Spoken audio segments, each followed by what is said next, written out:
Okay, there now we are. I'm We got, recording to the cloud, and now I'm going to make you host. okay. You make sure that you're still look at your recording setting and make sure you're still recording. Okay? Because now Well, it says I record. yeah, I see in here that I have the ability to pause the recording and it is recording. Yeah. Got it. But it's going to your cloud. Okay? Yes. That's what's important. And that saves us the back and forth kind of thing because you have it on your side. And not only that, but you could send just the links to it to the group That's what people. I've been doing. Yeah, the Yeah. next day I'm And like, and then you don't even have to go to Google, whatever. That's just the pure raw as it is. And at this stage of the game, this is part of it, you know. Uh, unless you download it and then you cut it a little bit, and which I then will. yeah, right, and then you know, And as the plants thing dies down, I will have a lot more time sure.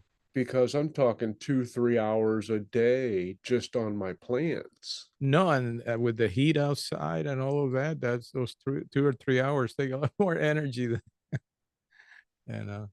It's So it's all good. so anything what's happening with group members? Any news? Everything is I've just been kind of hanging back for the most part. Um, and that's pretty much it, other than Isabel's gonna come in now and follow Brother Francis, sure. Uh, and the rest of them will fill in. And there are several options for a second session on my end. okay, what options do you? Enough for a third session if we want to. Okay. The Usol actually asked to talk to one of my friends, named her specifically. I'd say. And that was yesterday. Uh-huh. Today was her father's memorial. Okay. So, And she needed that kind of support, I feel. well, but she has some misgivings, and I was just it was just she can do whatever she feels is necessary for her, and if she comes around later, they won't. It's not like they're going anywhere. But yeah, but you know how it is. If you get a higher calling like that, you can either stick around in 3D, or you can say, you know what, this isn't all there is. Let's see.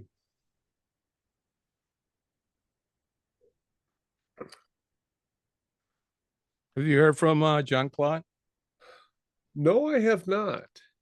And I'm Okay. guessing really hasn't been on Facebook, because if he checks his messenger, he will get back to me, Sure.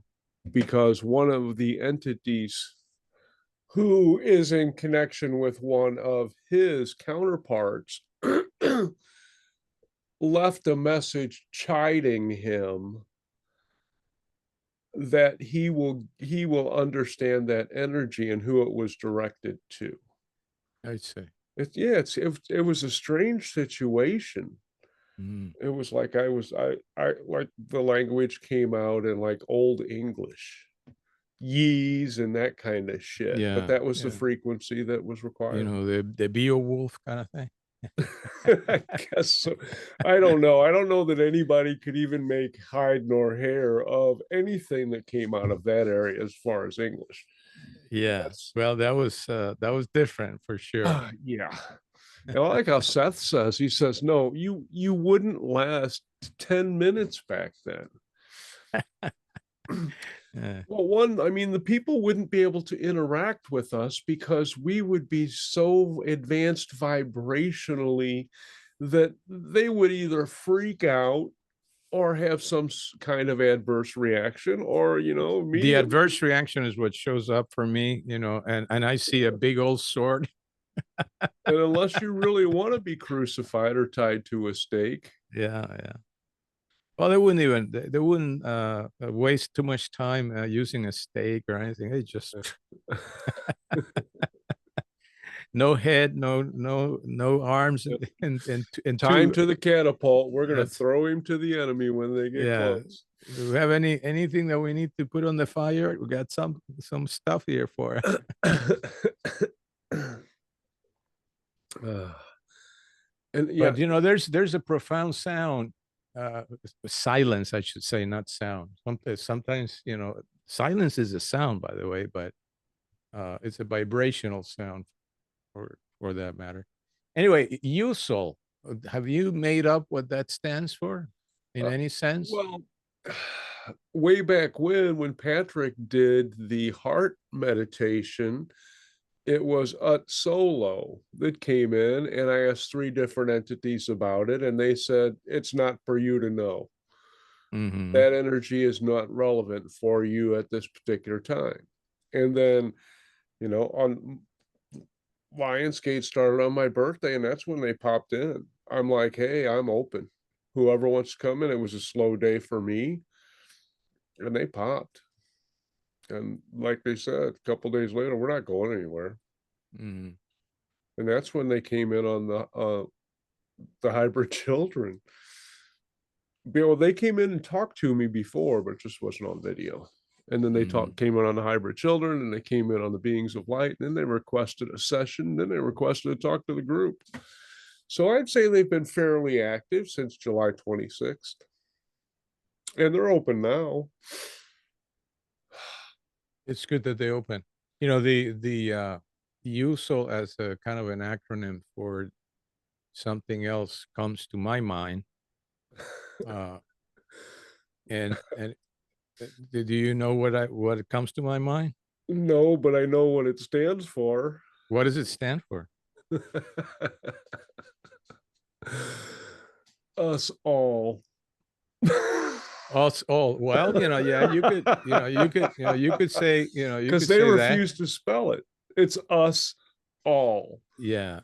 But I got a unified stream of light, which is Oh, us all, it's hey, us all. they might go for that.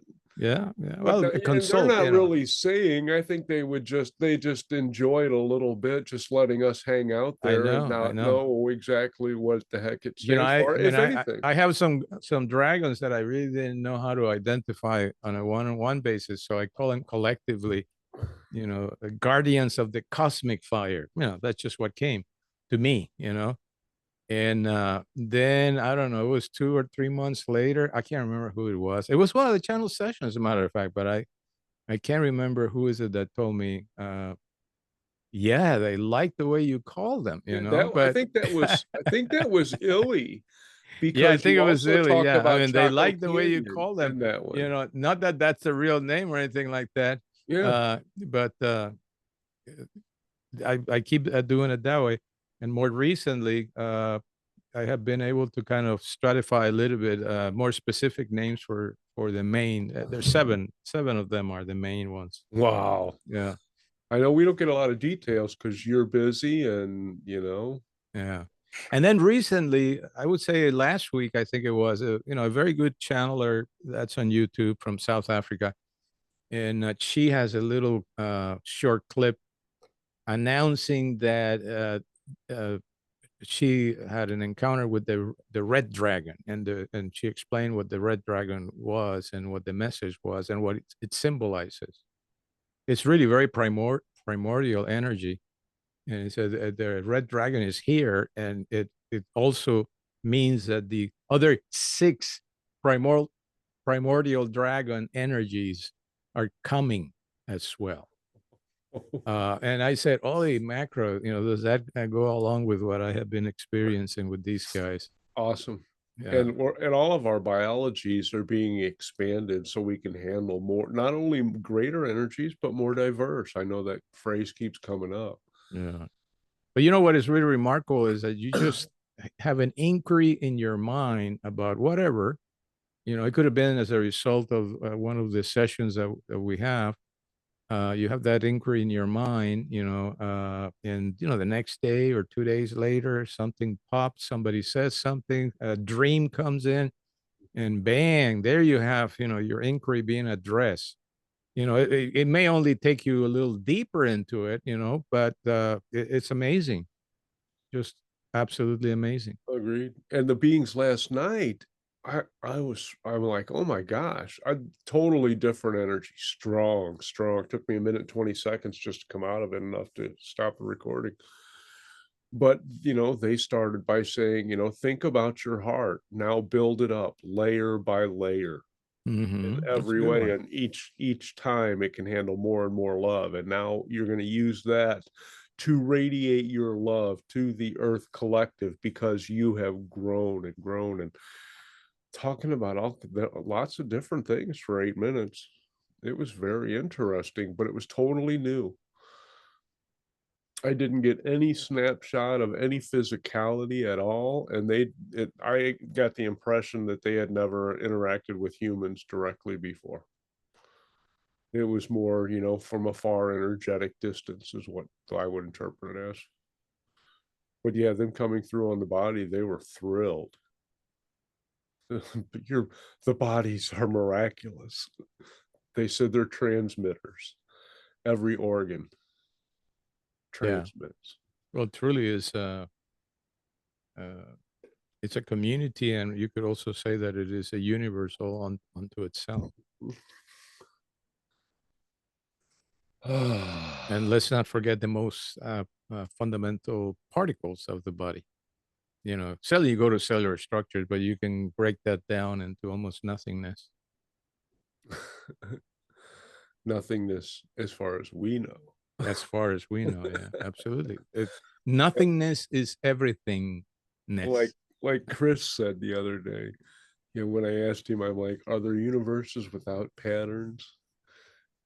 Yeah, that They was a may good be question. so elusive that we have not encountered that particular vibrational frequency yet. Like, okay. Yeah. I'm gonna remember that because I might be using that over and over and over again. It just sounds You so know, refined. not everybody has clear that once you get into geometry, you essentially have all of mathematics encapsulated as a result of that, all of it. Uh, so, uh, what can you say? The codes, so to speak. That's why they're geometrical. And it's not like like man has to find explanations, and that's why they had to discover the math that gets you to the explanation and the physics that backs that, whatever. Uh, but in reality, the geometry of any realm, whatever that is, establishes the physics for that realm, establishes everything, for that realm, and it's instantaneous with the creation of the geometry. Yep. It's And I think remarkable. It's just that's remarkable. fascinating. And I get the impression that the energetic signature is constant as well as the expression that that particular signature is represented by in the various realms. So once you get down to the geometric symbol, you can put it in any realm and know what it's going to be represented by. I think that's freaking amazing. Yeah. Well, that also gives you a clue that we are operating in all realms in some way. That we consider to be the I. It's very multi infinite in everything. I got in touch with Heidi and I said, "Hey, I know you have a lot of stories to tell, but we're not getting anything on our end." I'm like, can you just, drop us a line or whatever?" And she She's came been back. busy with her travels, huh? Yes, that's exactly right. She said, "I'm finishing my book end." And that was all she had time for, basically. But It's beautiful. absolutely, she's having a fabulous time, I know. Yeah. It's the world has changed so much, even in a year or less, and Yeah. it's And accelerating. exactly. I was just thinking the word accelerating, the momentum and the acceleration of the change, and what seems to be total chaos is exactly the change that you would expect to see as any metamorphosis is beginning to take place. It's a reconstitution of the cells of that we were back into this new structure of what we are going to be, and we're just in the middle of that. So that feels very traumatic, very chaotic, very difficult, energetically intense. It's just about every friend that I have, it keeps reporting, these energies are just tremendous, and it's taking a toll. I can't sleep that well, or I'm not resting. I mean, I feel tired. That we're doing more things that I used to do just to keep myself going. Uh, and so it is. And the people that are not really aware of any of this, they are on a constant roller coaster ride of it's just undescribable. They don't, because they don't even know that they are. I They know. just it's crazy. I'm gonna go refill my tea, pet my dog who has had Sure. his treat. Okay. You do I that, shall and return. Is we Michelle shall. gonna be able to join us tonight, or? No, Michelle is so tired right now. I mean, we had a day here. Okay. Oh my God, we had a day. Anyway, so Energy to you. I'll be right back. thank you. Thank you. Mm.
I could say something, but it's okay. We can do that.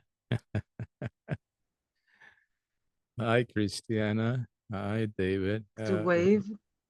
Ray just went to have a little sip of tea, and tonight promises to be an interesting Okay. night. And it's the best thing is to let it flow. I think. Uh, Mm. so, how have you guys been? Everybody's doing well.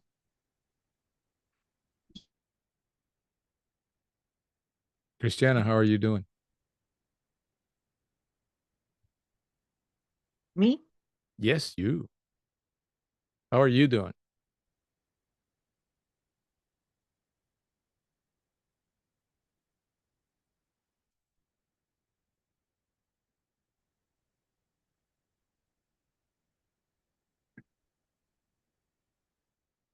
And Senor David, how are you doing? I seem to have a slightly unstable internet connection.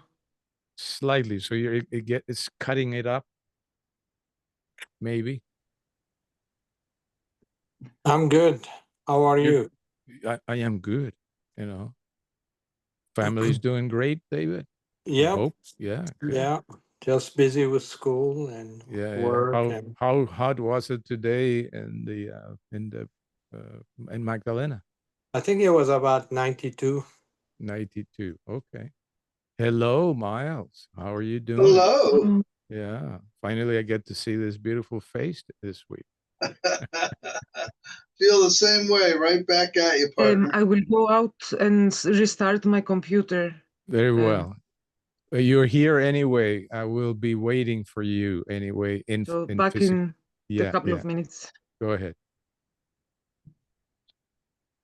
That's called kicking the energies of the moment that seem to be intensifying. Yeah, boy. It's just tremendous, and it's affecting everything. Electronics and computers. That's nothing. That's just absolutely nothing. You know, Peter, Yeah. Peter just returned a few days ago and found his house. He had been gone for, I don't know, 6, 7 weeks. Found that his house, the TV didn't work no more. The computer, internet routers had been blown away by something. And a few other irregularities in the house, things that just didn't work. Okay.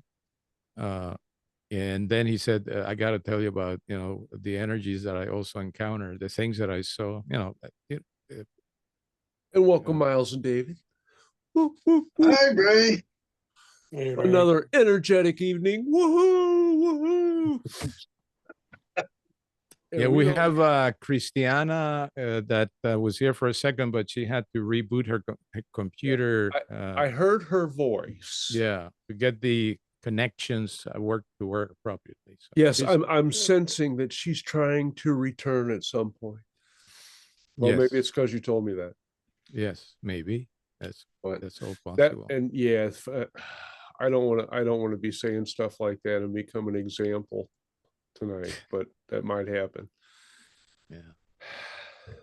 Yeah, And I'm very curious because this is a completely new process. So I mean, if you've done something some way for almost a year, and now all of a sudden you say, okay, well now we're doing it different. It's like, okay, whatever you say. But it makes me curious, why now? Why different? Why this different? And that's what it's supposed to do. So we'll give Christiana the opportunity for a couple more minutes to come back, and maybe you can then tell us in a little more detail what the beings of light have been doing with you in the last couple of days, and what this first session is going to be about. Not in terms of the team, but the difference. I think all the only thing that they did was say, this is what we're going to talk about, and then they said, this is the title, and then they just let me stew for 3 days. It's like somebody comes to you and they say, hey, I'm going to come and I'm going to make you a gourmet meal with everything that you already have in your kitchen right now, so don't use anything. And you go and you look at all this stuff, you're curious, what the heck are they going to make? Well, I have all of this and I have all, and it might be something completely different. Then you find out, well, we were bringing takeout because you had a coupon in your drawer for this. We don't know how they're going to answer. We just know we get what we need. And I'm very excited. And like I told Luis earlier, there are enough beings that wish to come through to have 3 sessions tonight. 3 sessions. Okay. So maybe you're gonna roll from one to the next. Is that what you're thinking? That's how we flow, right? Yay, Christina! There we are. How's this sound now? You have the good connection?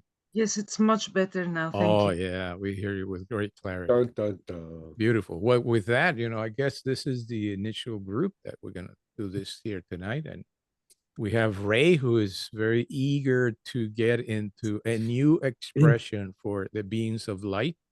And so we're going to turn it to him to lead us into it. A very interesting subject of which I have batted around, but have no idea. Well, maybe I have an idea, but I'm not sure what they're going to express this 4D, 3D, ID as. But I guess we're going to all find out. So it will take a couple of minutes as I bring in all the extra energies and entities in. Thank you all for your patience. And if you wish to talk amongst yourself, it will not disturb me. But once we go on, then that might be different.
And greetings to you all, beings of light.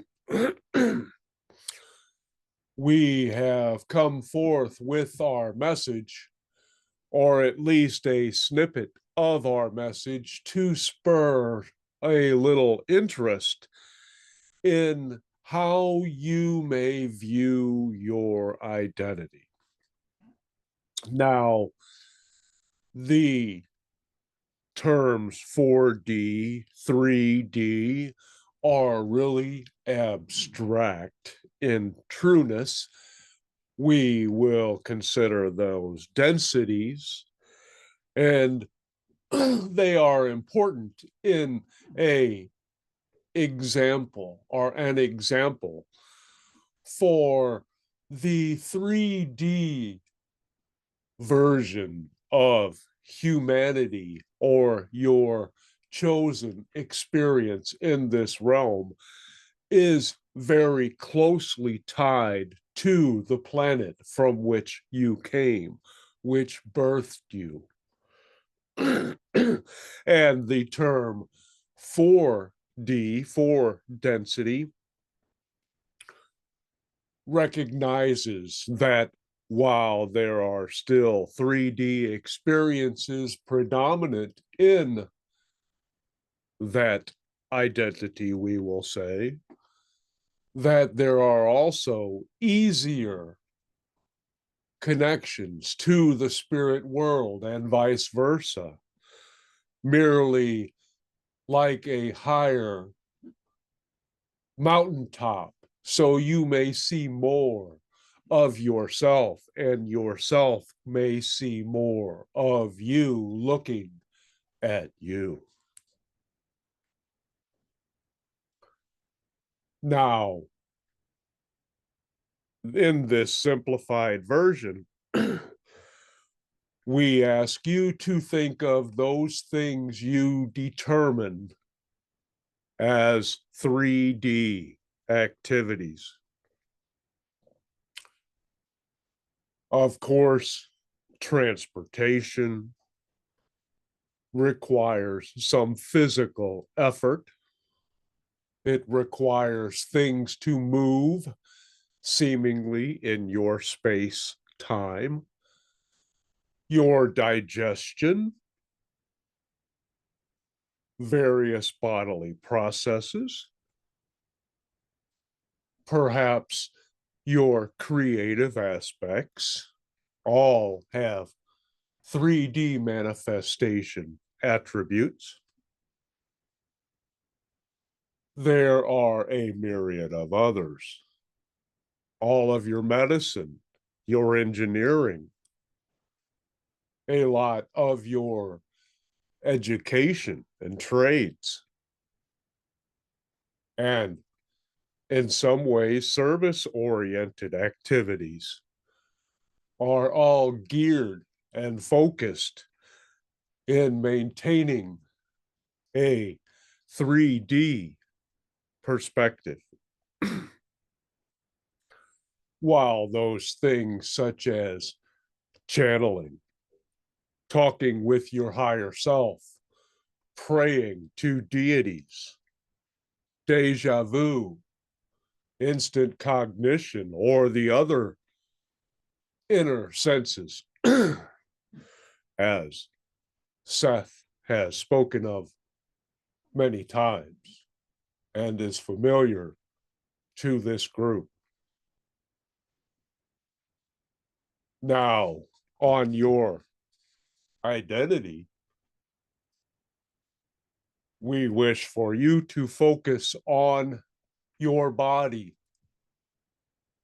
It is indeed a physical form, a marvel.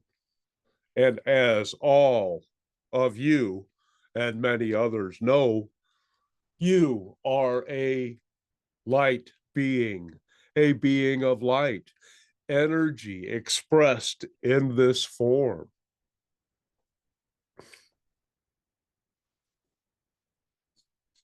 We urge you to look at your physical body as a separate entity, as your twin, as your expression that crosses the threshold into the veil to allow you to ground with Gaia.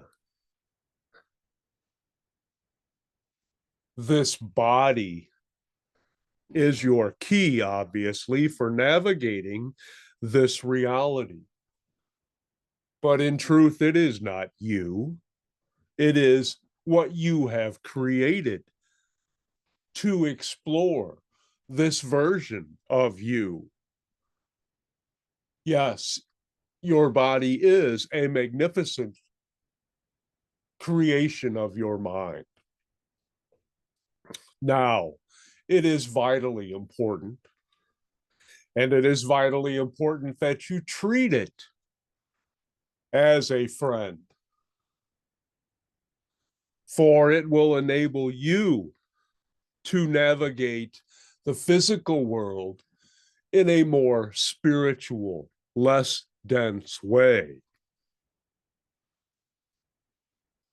Your body truly is the lightning rod for spirit to attract more of your higher realm. And Gaia energizes that connection. It is up to you to allow that flow, to open yourself up to those energies coming in. Now, the objective, or one of them, of this particular lesson is to think about when you need to go somewhere, you need to do something, a task on your to-do list. Wean yourself from 3D responses.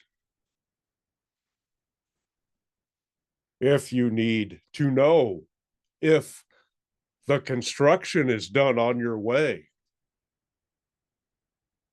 ask yourself. Your internet is there for you as a backup, but you do not need it. Such 3D methods are becoming archaic. You know that all of the information is inside you. Yet, when you wonder what time it is, you check your phone. Knowing if it is important, you can ask and build that connection and not solidify your 3D connection. When you ask, will it rain? I don't know. Let me check. Check with your higher self. Check with the wind. Check with Gaia. Check with the water consciousness. Check with anything in your experience which you believe may help you. And if they do not know, ask them to guide you to where that knowledge is. Now, this is a practice. It is not a light switch. We are not asking you to certainly blindfold yourself and say, my 4D self can navigate these expressways perfectly well. For this is indeed a 3D experience you have chosen. It is important that you take gradual steps in this. And the first is identifying as that light being and recognizing the thoughts which are based in 3D. Take this even further into your linear future, if you would like, and make a game of it if you choose. In ways you may become cognizant of pending disasters, information involving people that you love, and many other things which you are aware of that happen and may even happen to you, which are outside the realm of physicality. Those are glimpses into your future reality, but you do not have to wait.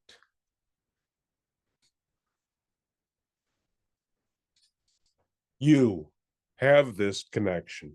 And the more that you identify as the light being and solidify that thought, that belief by utilizing that 4D perspective, not checking the radar for rain, not having to depend on the news to find out or take a temperature or scan the energies of a nation, a city, a town. Know that any beliefs to the contrary should be explored, for they are limiting and keys to areas of growth which you may choose to explore. Now, the ratio, we will say, of 4D to 3D is inversive. The larger your 4D identity as a percentage, the less you identify with the physical world. Therefore, you are able to manifest more and more easily from the 4D perspective. You no longer, or you do not have to as often depend upon the physical world plan step by step to accomplish what you prefer. You merely have to put your order in and back it up with the appropriate ways, which is why you have come to learn this lesson and be that example for others.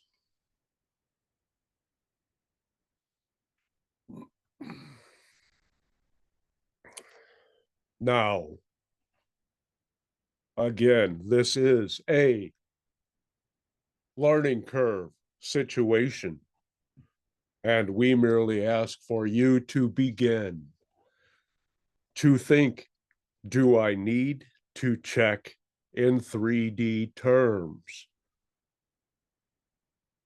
You will find that no, you don't, but you have the urge to do so from a patterned response.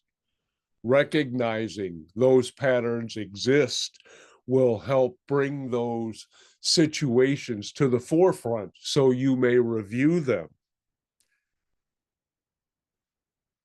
If you want to know if someone made it home, ask.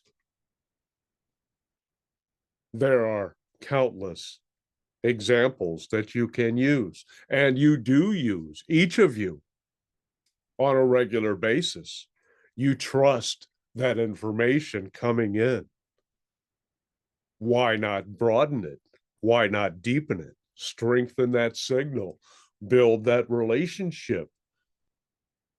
Be one of the humans who has infallible information available to them merely by asking and knowing they are worthy and able to have the information.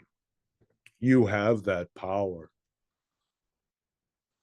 And likewise, if you do not believe anything except for your 5 major senses, and maybe then some, in your physical realm makeup, then you will have difficulty accessing the spiritual realm, which can so enliven you, and you will be dependent on the slower, grudging manifestation that 3D is designed for, building piece by piece by piece, and hopefully reaching a divine goal, as opposed to reaching the divine goal energy and playing until it shows up. We leave that choice to you, and we hope that this has been helpful in ways, for it is doubly important that you maintain your body, your lightning rod, to spirit and to Gaia. Your roots are into Gaia as that lightning rod. You are from her, formed from her.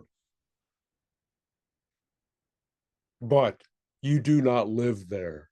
You experience there. Focus on where you live and talk to your neighbors there. They can help guide you into leaving more of your 3D identity behind.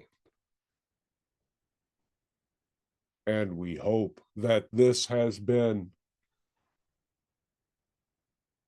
of interest and resonate with those who encounter it.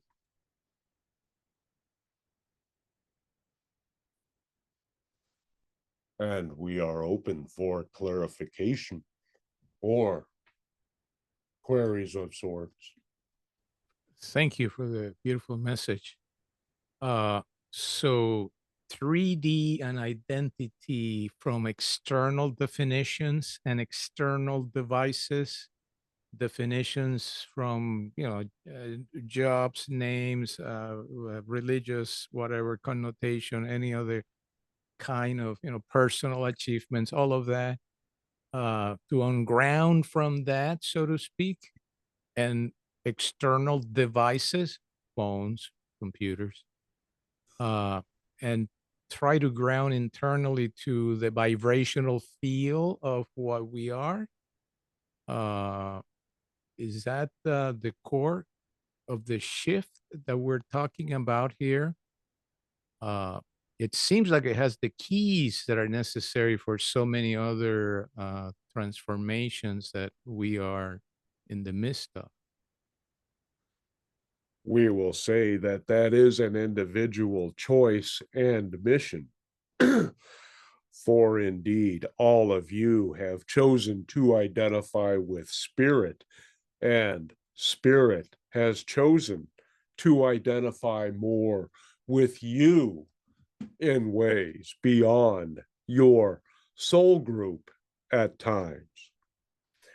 Now, you have phrased it very well, but there are depths of interactions of which humans are not aware. There are desires and outcomes which occur, which benefit more than what you have designed yourself to be aware of in this physicalized form. But this form is perfect. Understand that outside the physical world, it is but an energetic conglomeration of probabilities, all exercised and lovingly explored, and need not be viewed in such a dense fashion. But once you have achieved a higher level, we will say, of vibration into the fourth density in your inexact terms, then you will be cognizant of more and more energies and neighbors which can now see the lights on in your house and stop by to bring you housewarming gifts and tell you about all of the neat things going on in your community. That is where you already exist. We are merely reminding you and asking you that you can be that now. You can bring that energy, that love, that knowledge in your ways into your physical life now, into this experience. For it is just truly more of you. But you do not have to stick to the Gaia view in such a limited form, for Gaia is unlimited. That is not the best terminology. Thank you. Miles has a question. So my question is, I have actually, it's they build on each other. Is my soul and my entity the same because they're inseparable? So in other words, when I think of my soul, am I also thinking of my entity? All divisions are untrue in ways and truer than you can imagine in others. The answers you seek are best resolved within you, for you indeed know those answers. And that is true for all who encounter this session, we will say. What you believe will take precedence and will manifest itself, for you have earned that right to have those manifestations brought forth through your practices and ways, and maintaining and cultivating the vibration you have attained and added to others. Those experiences you desire and continue to explore in new ways are the magic trick some levels wish more humans would perform. For it is indeed your rabbit coming out of the hat, giving you more information about you. So I've been dealing with some physical issues, and I've claimed my birthright of perfect health and being whole. And I've asked my soul, my entity, to release any old patterns that don't serve me in that regard, in terms of my health and my wholeness. And I thought that I would get results from that, but I haven't been getting results from that. Can you give me any insight? We can only provide you the insight you provide to us. The key is the beginning of your question, for it was laden with 3D energy. I have physical issues. And indeed you do, magician. Do you view these as teachers, temporary? You may have forgotten or closed off this information from you, and it is valuable for you to bring it forth in this way and for others as well. For you need to access this from its light energy origination. You cannot find the answers to this in your medical books or your dictionary or your AI, for it will only give you more of the 3D response, which is merely a representation of the lesson you have yet to fully integrate within you. We urge you, now that you have paths of process entered into your mind, to double your love energy within all you drink. Have it help you, not only in the healing and restoration, but just know that it is perfect for you without further instruction. And you love it. Let it run rampant as it will. And understand that this is a lesson. This is a multi-tiered lesson for you. And acceptance in ways, but how it manifests further is entirely up to you. We do not give you that power. You claim it. For now, you have, in your terms, greater awareness of the framework that you have created, persisted, and it is not a pattern so much as a reminder that this may be helpful.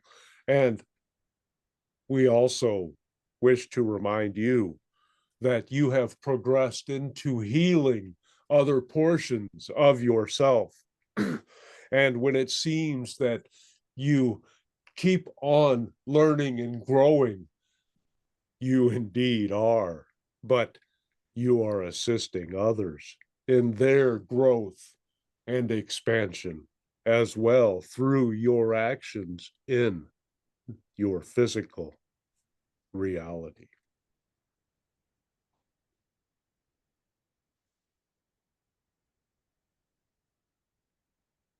Thank you. That was extremely helpful.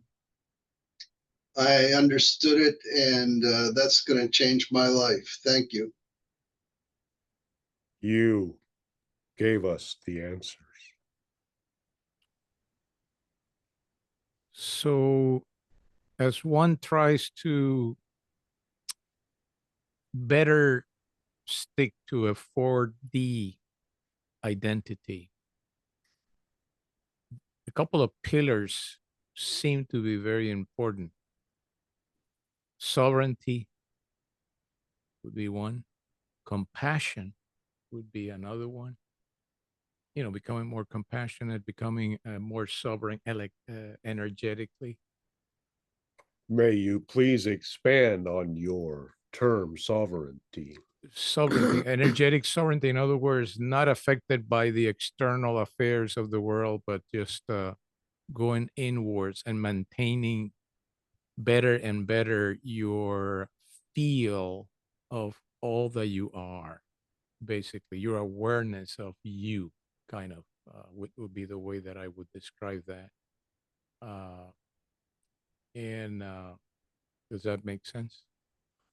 It To you? does, and there is also that vibrational quality which has been instilled in your energetic and physical environment and beyond, where the vibrational rates prohibit and prolong and allow contacts of various kinds once they are compatible.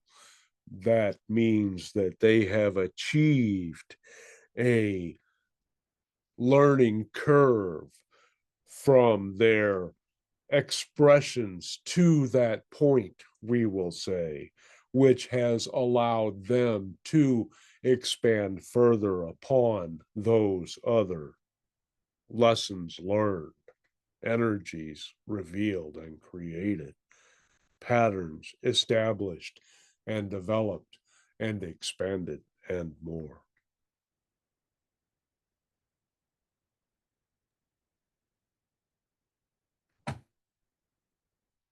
And playfulness.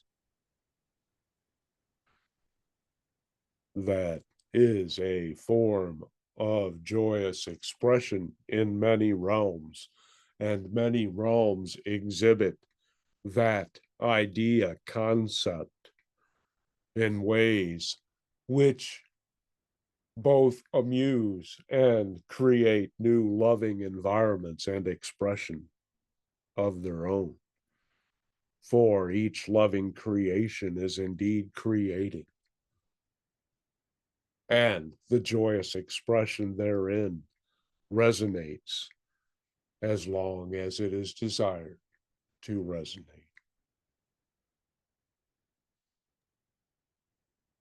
Could I ask, from your perspective, as you look upon us, and what I mean by us now would be the folks that are here present, how do you perceive our essence from that point, beyond name, beyond physicality, beyond form?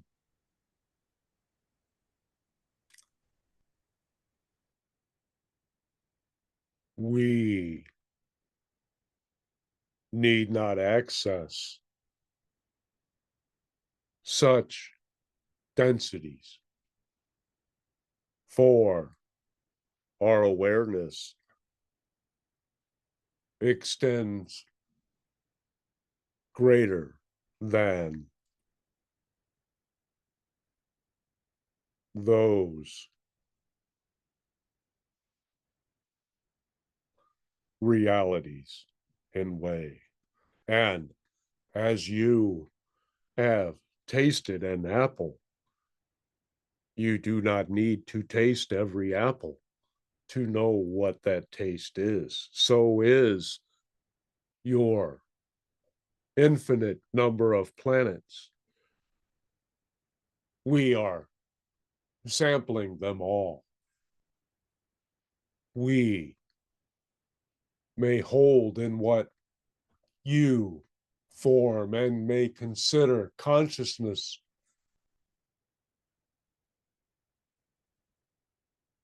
infinite varieties of more than you may think, more than you may number.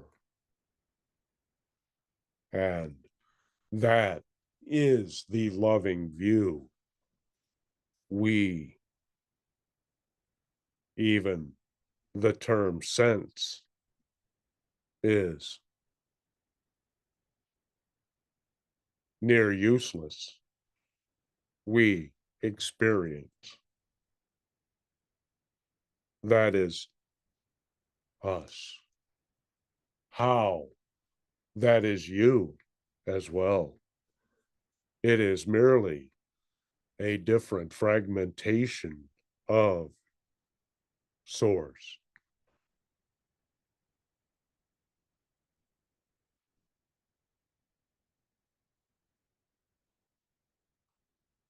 Now, how do you and your group sense us?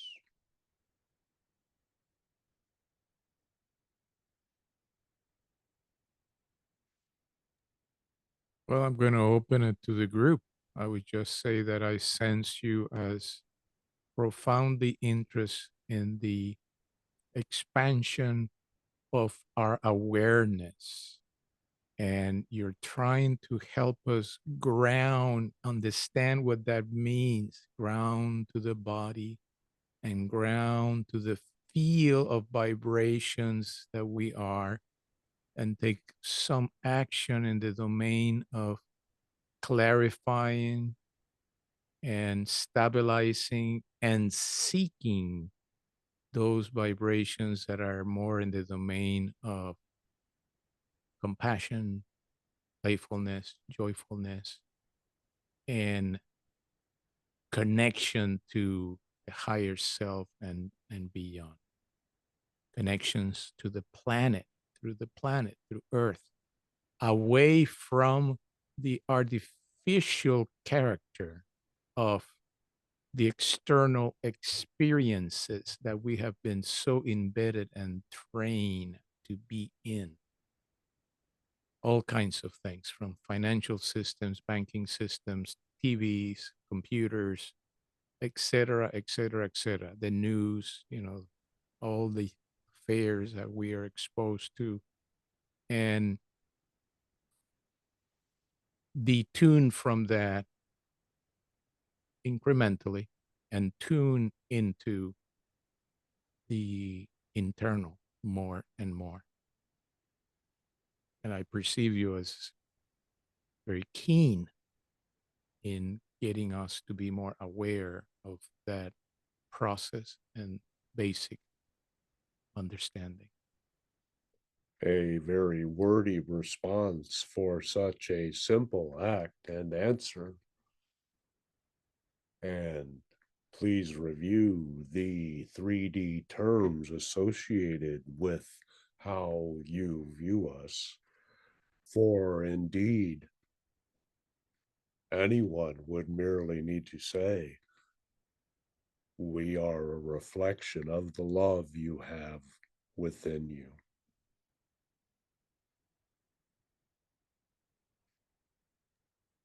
Thank you for that simplicity. Does anybody We else? are equals. You are merely a different portion of our unity as a larger and even larger consciousness.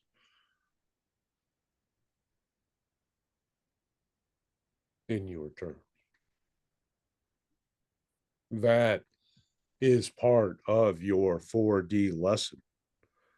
For the love expressed in 3D can only be so through actions. And the love emanations from all of the objects or individuals or consciousness within your illusion.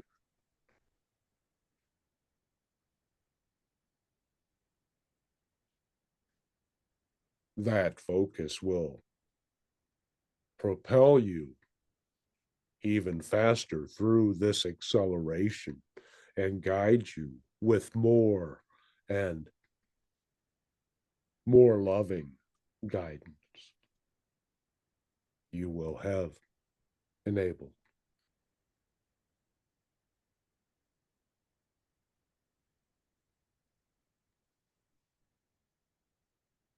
Thank you. I think that's all the questions that we have for tonight. Well, I have a comment. I have a strong sense of you as me in love.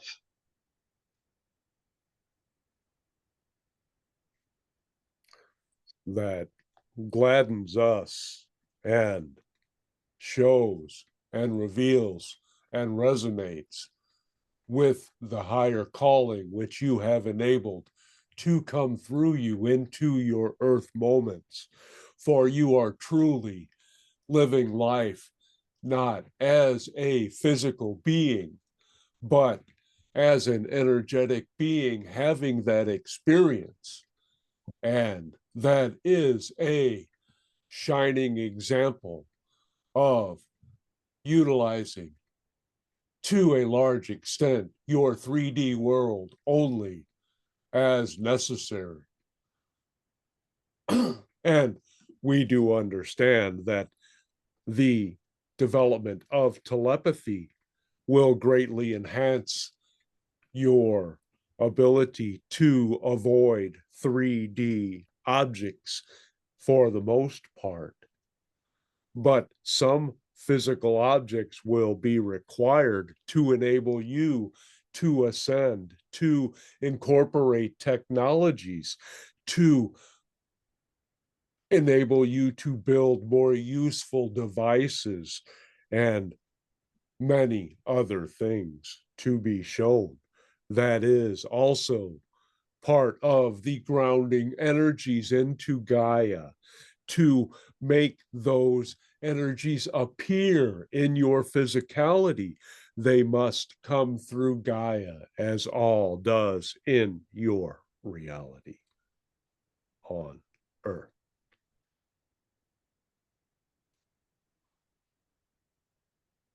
Yes. Yes. My wife and I have a raging love affair with Gaia. It is a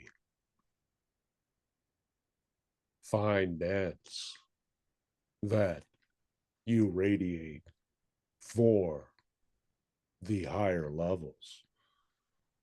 You create your own sacred circuits with the dance you perform.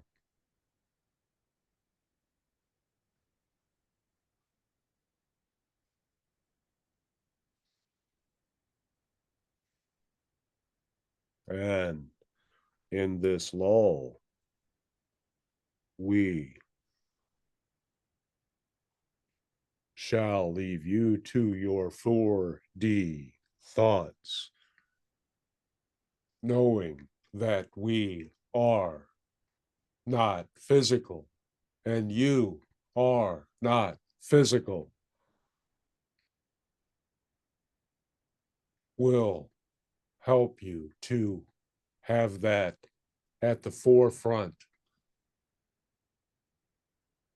to bring your awareness of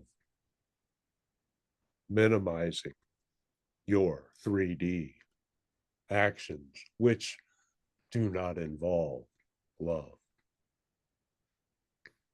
in a more direct fashion. And we thank you all, no matter how you experience or when you experience, it is all a divine occurrence, and we honor your expansion.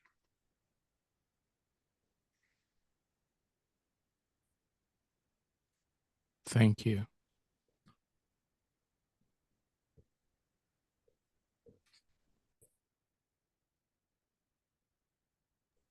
Woohoo! Wow. That was kind of high energy from this end. I don't know about from your guys' end. It was definitely high energy. Do we have anybody that'd like to comment or give Ray some feedback? Well, it was life changing for me. Christiana Or Wendy? or Wendy? Yeah, was it Wendy?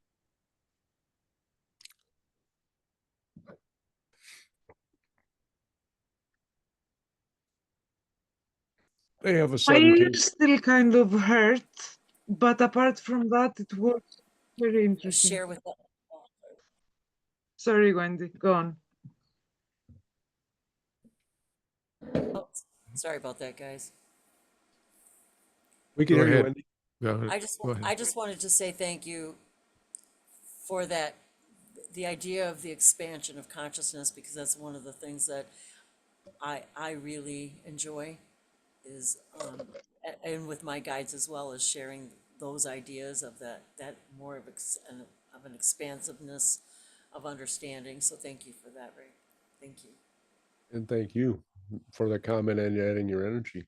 Yeah, and one of the things that I had been batting around that I don't believe that they talked about is people are afraid to lose their 3D identity because they don't know what 4D is like. It's this, oh my gosh, it's this thing. Am I still going to be myself? Am I going to have a brain? Or people, they don't know, am I going to die? They don't know what's going to happen. But, and if you've grown up your whole life digging ditches and putting widgets together, then and now you're supposed to just disregard all of this physical activity that you're doing and just go cerebral all of a sudden. Yes, you are, but I mean, again, that's an individual choice, right? I'm just fortunate that, I don't have to work right now, so I can focus more on the non-physical part.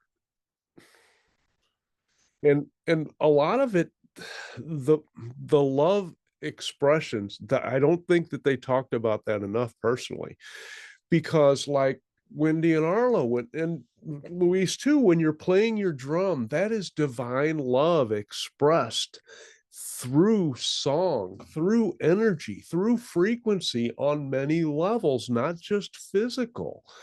It resonates with a depth and direction that we just cannot grasp. So, all of those things are highly important in the 3D landscape, but how we navigate it is not.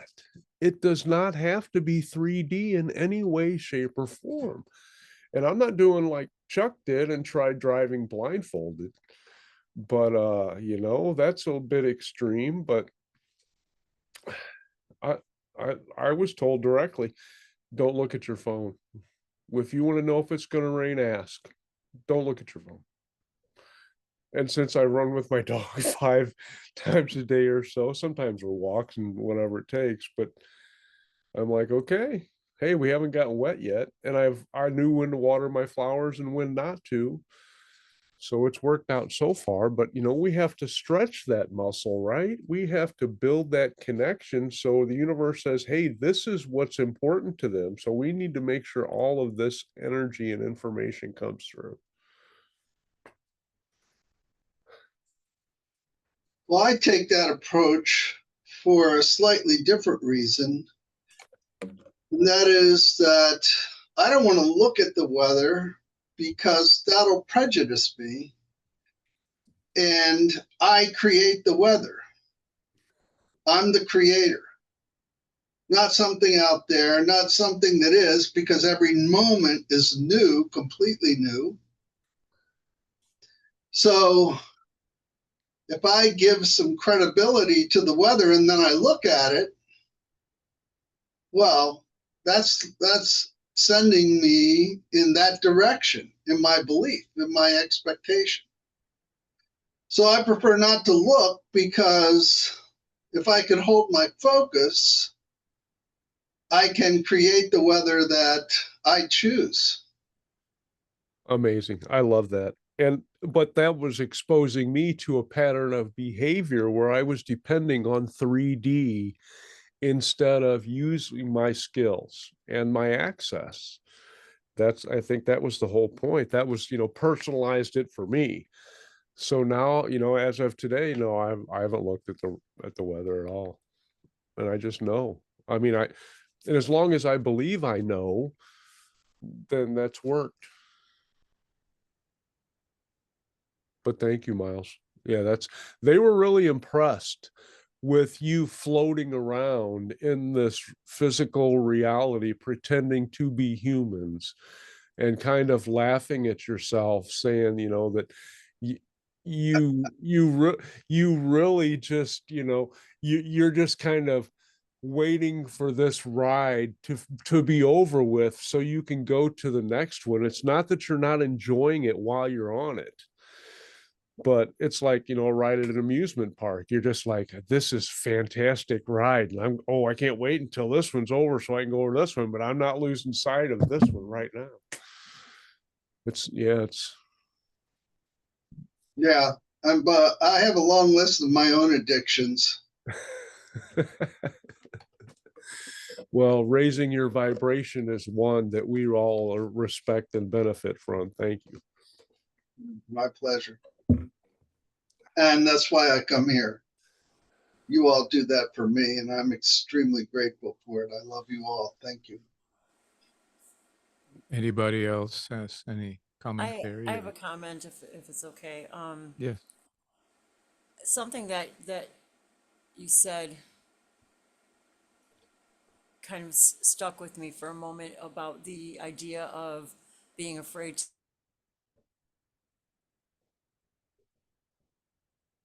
to let go of 3D, if you will, and how I think one of the challenges for me with that in that regard is reminding myself that we are creating the past from the present, and moving into that more of a 4D approach, if you will, in understanding that I think a lot of people are afraid of, like you said, letting go of the past means I have to let go of identity, because that's where my identity was. All of us, we have all of our identity, honestly, isn't it? Exactly. And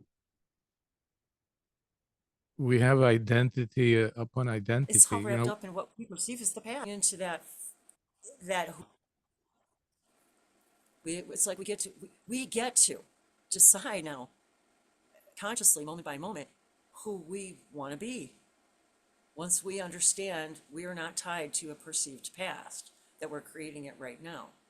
And I am right along with the rest of humans that sometimes that is challenging to let go of, to say, oh my God, you mean I get to decide right now who I am, and none of it has anything to do with anything that I believe that I was or I am? isn't that empowering? I was shocked when the It beings is. It's scary too. they said there are no memories.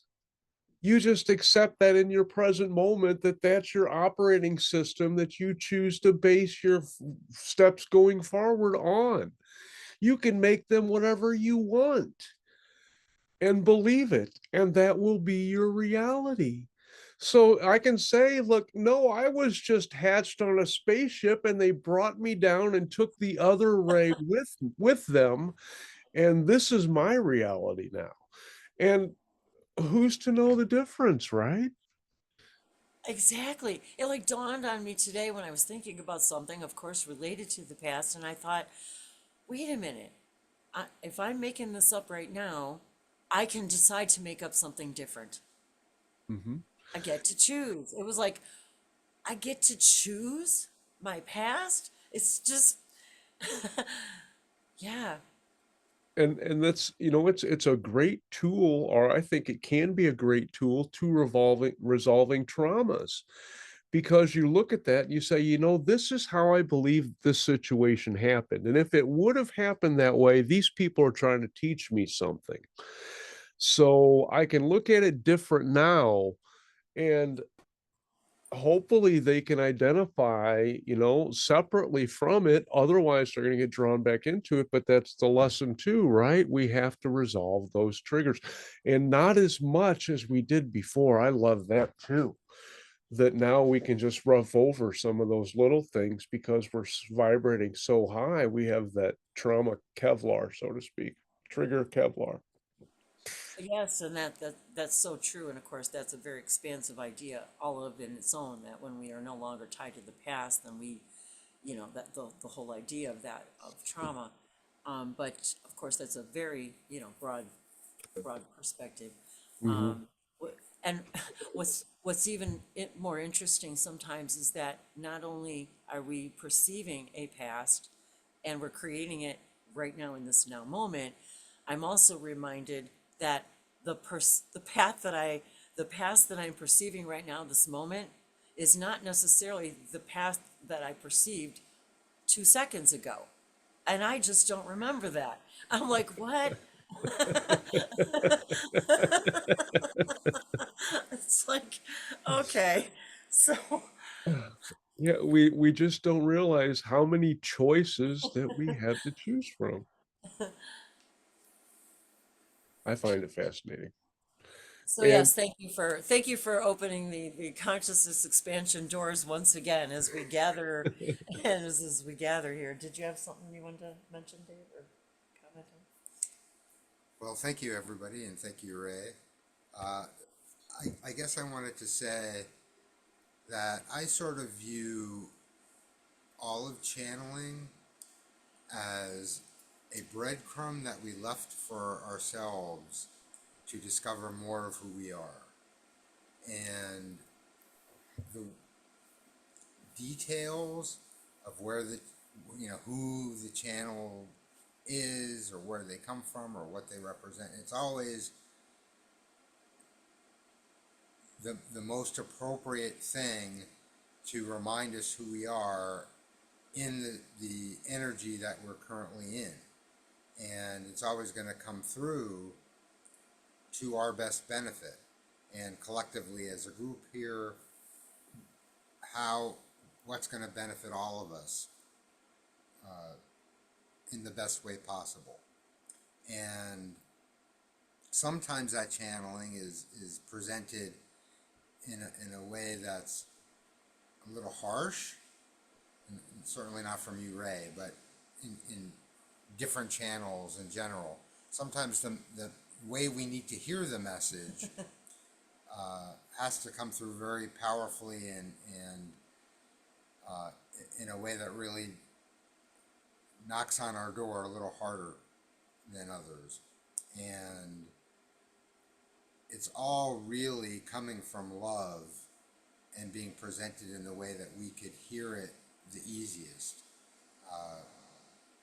And it's always for our own benefit and in a loving way, and any way that you might interpret it otherwise is really because you have a belief that wants to interpret it some other way.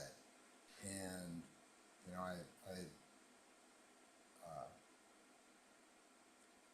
love what Miles says about the weather. yeah, That's hilarious because it's true. The weather is a direct reflection of ourselves, and it's. I'll just share a very funny little story. Years ago, there was a hurricane and really bad storm coming into the Miami area where we lived. My grandson and I literally asked people that we acted with if they could admit that they would prefer not to have a hurricane. And it was very difficult for people who were somewhat spiritual in nature, but we asked everybody. We just wanted to get as many people as we can to say out loud they would rather not have a hurricane. And it was very difficult to get them to say out loud that they rather just not have a hurricane. And by doing that and creating a reflection within ourselves, the hurricane missed us. went everywhere else, but it missed us and in our general area, very unexpectedly for others. But yeah, we create our own weather, and you know, it's a good reminder to us because we're checking the weather constantly, and Yes, it's we never right. It's And never- and by making decisions based on what somebody else is Oh. saying is just disempowering all the way through. So it's a very good reminder, and thank you for reminding us that. And lastly, just to say, the idea of 4D to me, even fourth density, is really just the awareness that we're much more than physical beings. We're spiritual beings having a three-dimensional type of experience, a physical experience.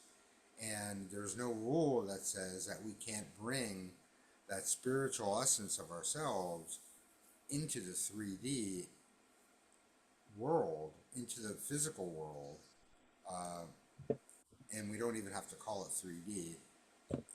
Just the awareness of that and implementing those ideas in the physical reality is the grounding of that spiritual aspect of us to have that experience as a physical being. And I think that's sort of the point of being physical beings, and the expansion of that idea that we were taught that there are limitations of being in the 3D, but there are none. There are, you know, maybe there are a few, but they're very little. And almost everything that you could think of is a limitation that we've been asked to buy into. And as we identify those and just decide, I don't want to buy into that, that's bringing the experience of a higher consciousness world into your experience. And the crazy thing to keep in mind is, as we move into those new worlds of higher experiences, higher vibration, we're visiting the other people that are already in that world with us. So we're not bringing other people. We don't need to convince others to come into that world with us. We just have to go into that world. They're already there waiting. So very exciting, and thank you for the wonderful messages, all of you. The messages and comments and the sharing are all really what this is about. Thank you. And thank you. Dave, Really you great observations, Dave. Thank you. Dave, you are so magnificent in your expressions of your understandings and feelings about things. We appreciate that immensely. And You're, once, go you're ahead. so nice. Yep. You're so nice. And once he gets started, I mean, he gets that momentum going. It's like a big heavy truck. It takes him a while to slow down. And He's, I would say a couple of other things as a side to our clarification on what you had said. I don't view them as breadcrumbs as much as calling cards. They stick that business card in the door and they say, I was here. And it doesn't necessarily have to be channeling either. I mean, it could just be an individual thought that comes in, or automatic writing, or drumming, or who knows all of the different expressions there can be of those kind of contacts, which say, hey, I know you're here, you know I'm here, what do you say we connect? Yeah, and I use the term breadcrumbs because we've orchestrated these things ourselves for ourselves to experience. Leaving ourselves our own calling card. Yeah. Yes, exactly. well, it gets in my from my perspective, it gets even more interesting. We are in this now moment making that happen that way as we experience whatever we experience, which means we're in contact with our multidimensional aspects all the time, except that we're not paying attention often. And we do have more beings coming through after a short break. If anybody is interested, they're interested in coming through. Well, Ray, we're here, and So, yeah, we can give you a short break for sure. 3 or 4 minutes, and then I will be right. Right. Thank you. I put in the chat a video that Christiana did on the pronunciation of the planet. And it's a very good one. And I encourage everybody to take a look at it at your convenience, of course.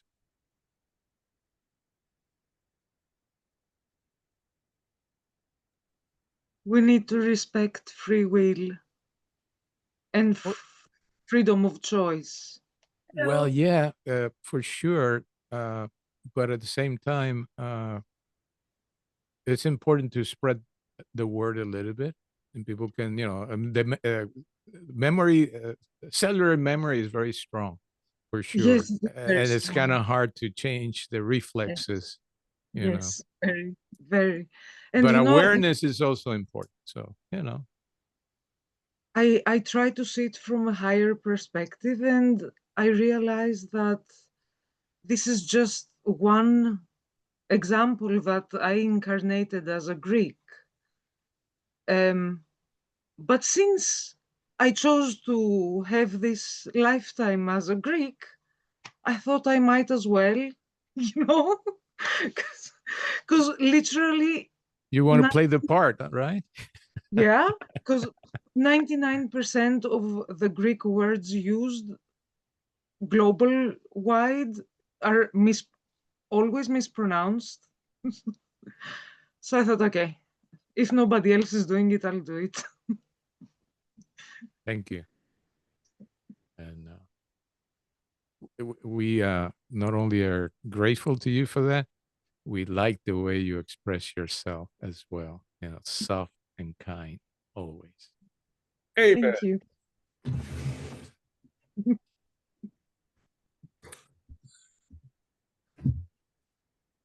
Yeah, this may be interesting. Welcome back. Thank you. It's like I was here all the time. That's right. So whenever you're ready, we're just here. Well, there are a couple different ways that this can go. And although I do have volunteers, it is also an option to put an open invitation and see what comes through. Now, obviously, that impulse came from somewhere. I don't generally pick who I want to come through. It's kind of like, hey, I'm coming through. Oh, yeah, okay, gotcha. So let's I'm just going to say that I'm open, and we'll see what happens. Maybe they'll be familiar, maybe they won't.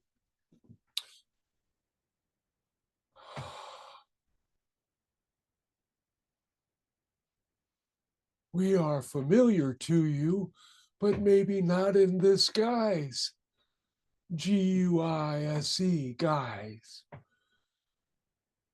Now, this is a bit of a different format than our normal connection activity, but we have sensed a new opportunity to take advantage of certain openings to insert our energetic toes into the water to see how your realm cramps our style, how best to explore the possibilities of exploring.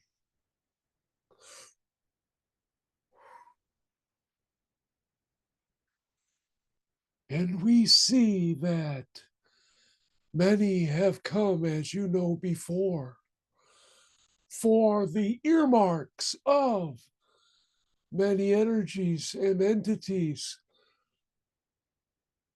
are noticeable as we delve into what you would determine as false beginnings.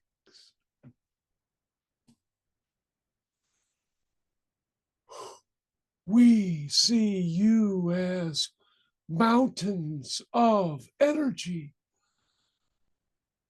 huge, powerful, resourceful, towering in ways above other forms of consciousness.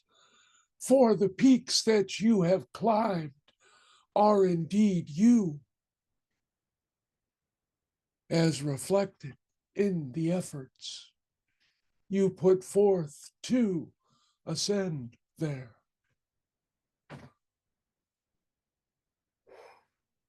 The myriad of forms, paths, decisions do not hamper our involvement in this way, for there are many ways of connection, as there are beings desiring to connect, as long as they use, abide by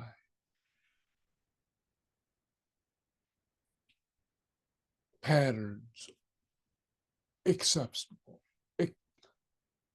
acceptable patterns or methods or energetic relay is not close, but suffices.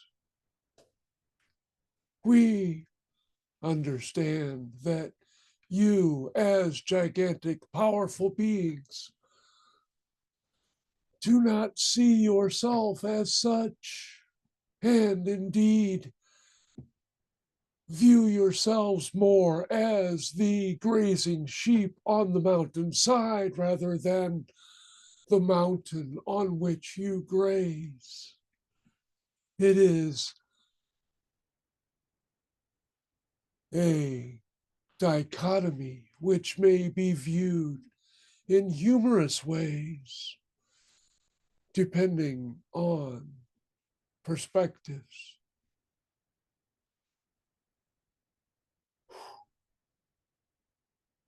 You, as mountains, are beginning to explore the interior of you,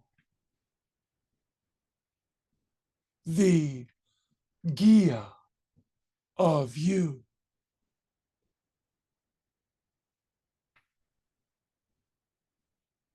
There are caverns where more of you exist in more forms than the sheep which may graze as consciousness upon the grass as consciousness which you are.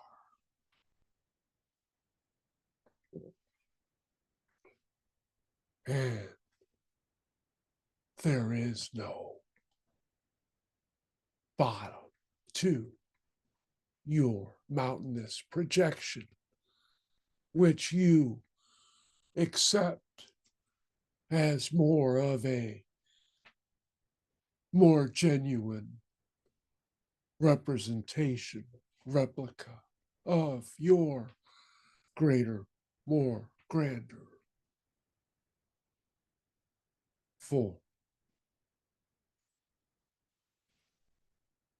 Yes, the questions which are not related to your physical reality may be answered.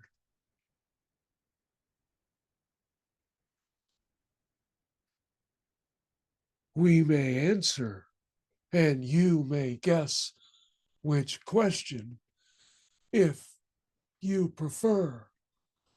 There are many energies of, you would represent them as animals or objects in ways, for that is the more palpable way to accept that energy in the form you have taken, is one such answer. The object is chosen by you for you, of course. And yes, in dream states, there are splinterings of realities. You, as humans, may tend to think of a dreamscape as different levels of tethered consciousness all to you. And you do not realize that it is a huge splash into reality creating, where all of the drops and streams of water and microdrops and waves of pressure sensitive and different vibrational qualities exude and leap forth from your forays into the dream world. It is expansive beyond what you can bring back, for it is a freer representation of what you have as possible as a collective species.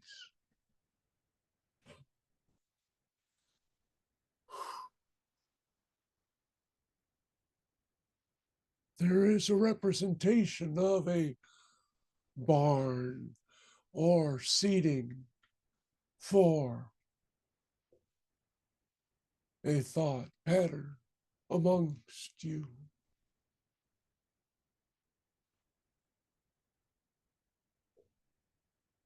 Do others wish to come forth on your end? For the children are waiting on this end, and not so patiently.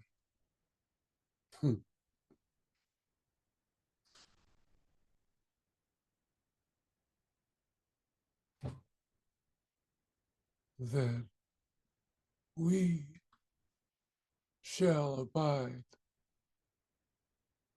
by your courtesy and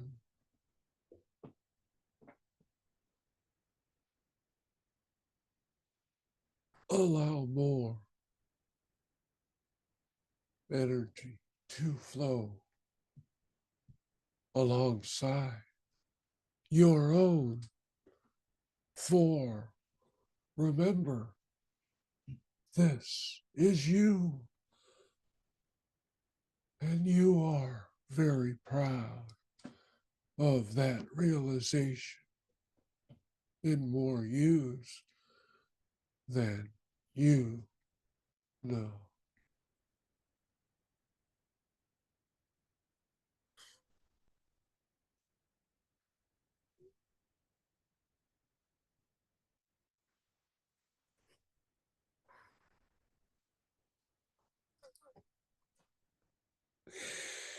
Uncle Ray, that that that was neat. That was different. That was slow. That was slow. That that was an altered sense of time, as we know. We know it. It was an exploratory phase for watchers, and in some ways, our teachers too, for there are new beings, and all part of the plan but not all unveilings fit the probabilities that, as we know it. Now, this is not the young or the older, but another who forms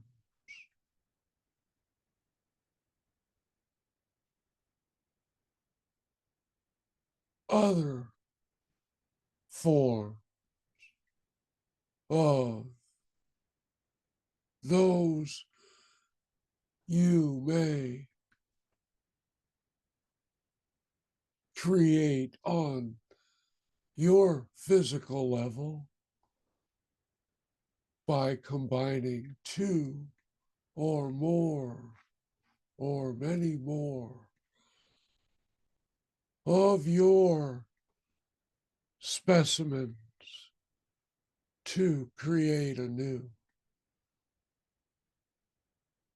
But that is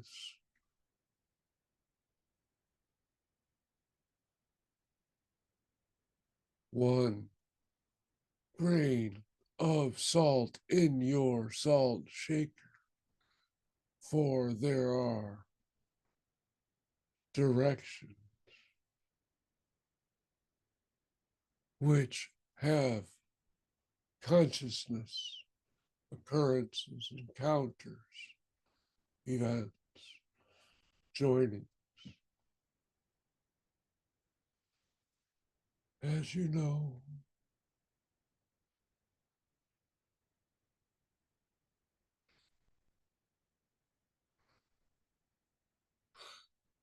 we are placing amongst you a light, and if you close your eyes, you will see a shape which is representative of what you choose for this verbal frequency association. If you have deeper alliterations from a more advanced realm, that will always serve you well. For that is indeed the realm which is trying to awaken you from your slumber, to say this physical nap has concluded, but you may wake up within it and remember this is you. When you are done dreaming your physical world, you will help others as you help yourself, and as you create others.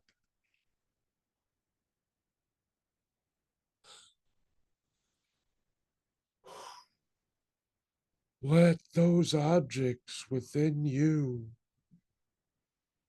imbue themselves and radiate with love.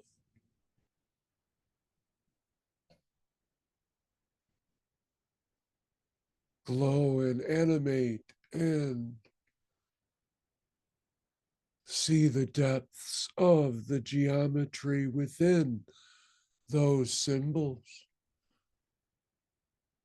See the variations in frequencies which the intense and rotations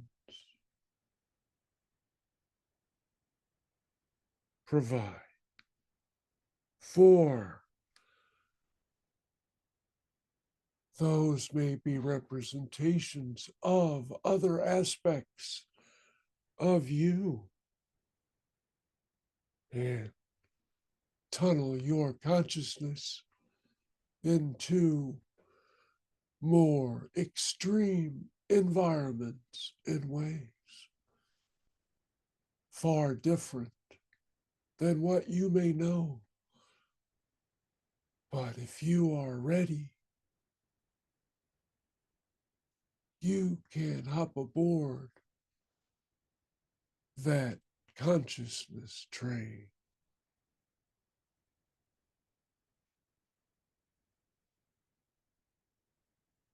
If you bring that image into your physicality, you do not have to show the movement.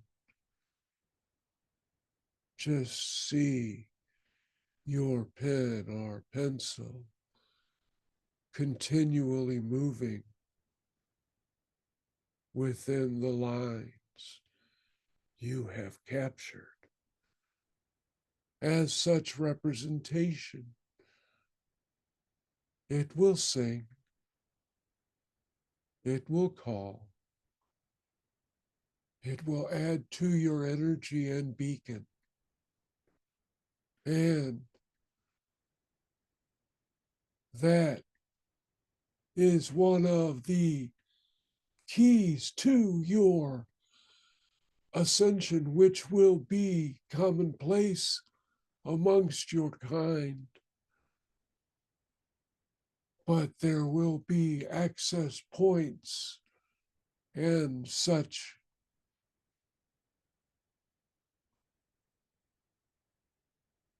communication conduits, telepathic junctures amongst your kind. But you have chosen to unlock these now.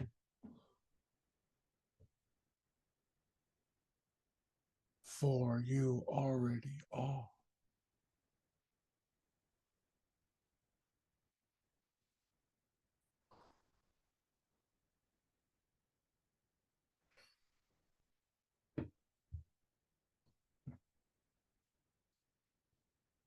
This is a trine of sorts.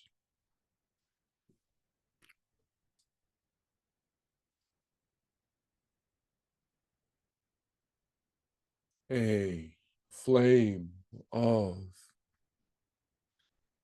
energy expanding with those who come amongst it.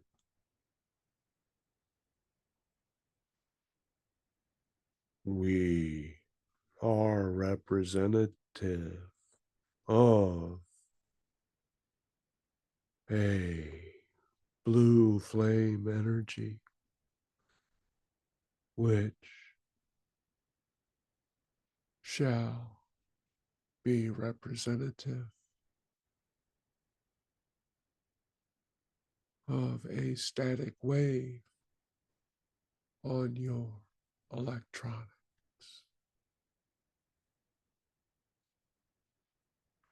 All is open to you. You may see or feel a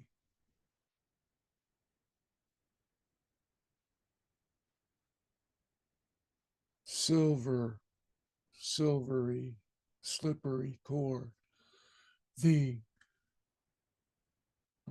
channel has uncertainty.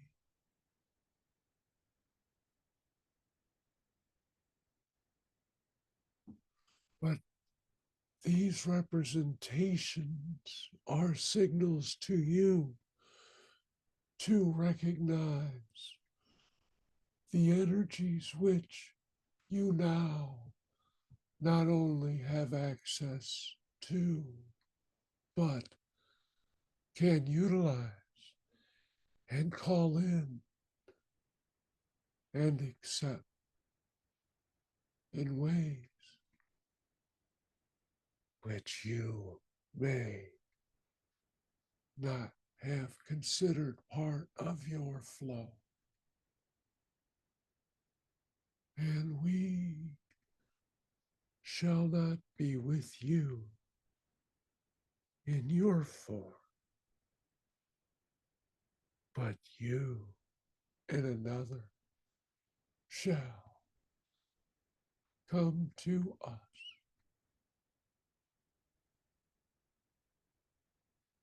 We'll await in your ways and acknowledge your chosen path.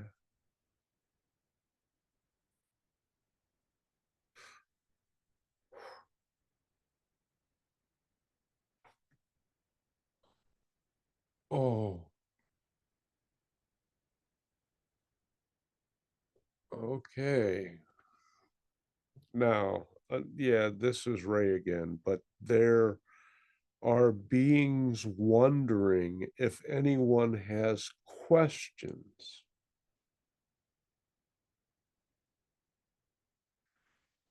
Very profound transmission energetically. I think that I have experienced you in dream or meditative states. I recognize the kind of stillness. You are born from the dreams which have created your realm, from the experiences of convergence, emergence, meshing, the physical terms, belittle, unglorify. But the meaning shines bright within you and to those who accept their own authenticity, to allow them to accept yours.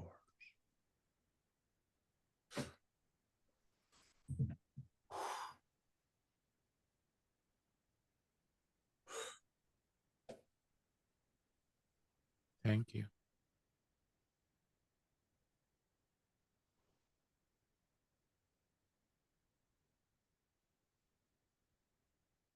What a strange night. Beautiful stillness, though. Yeah,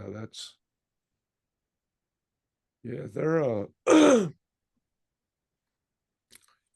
it's much more of an overlay now, but there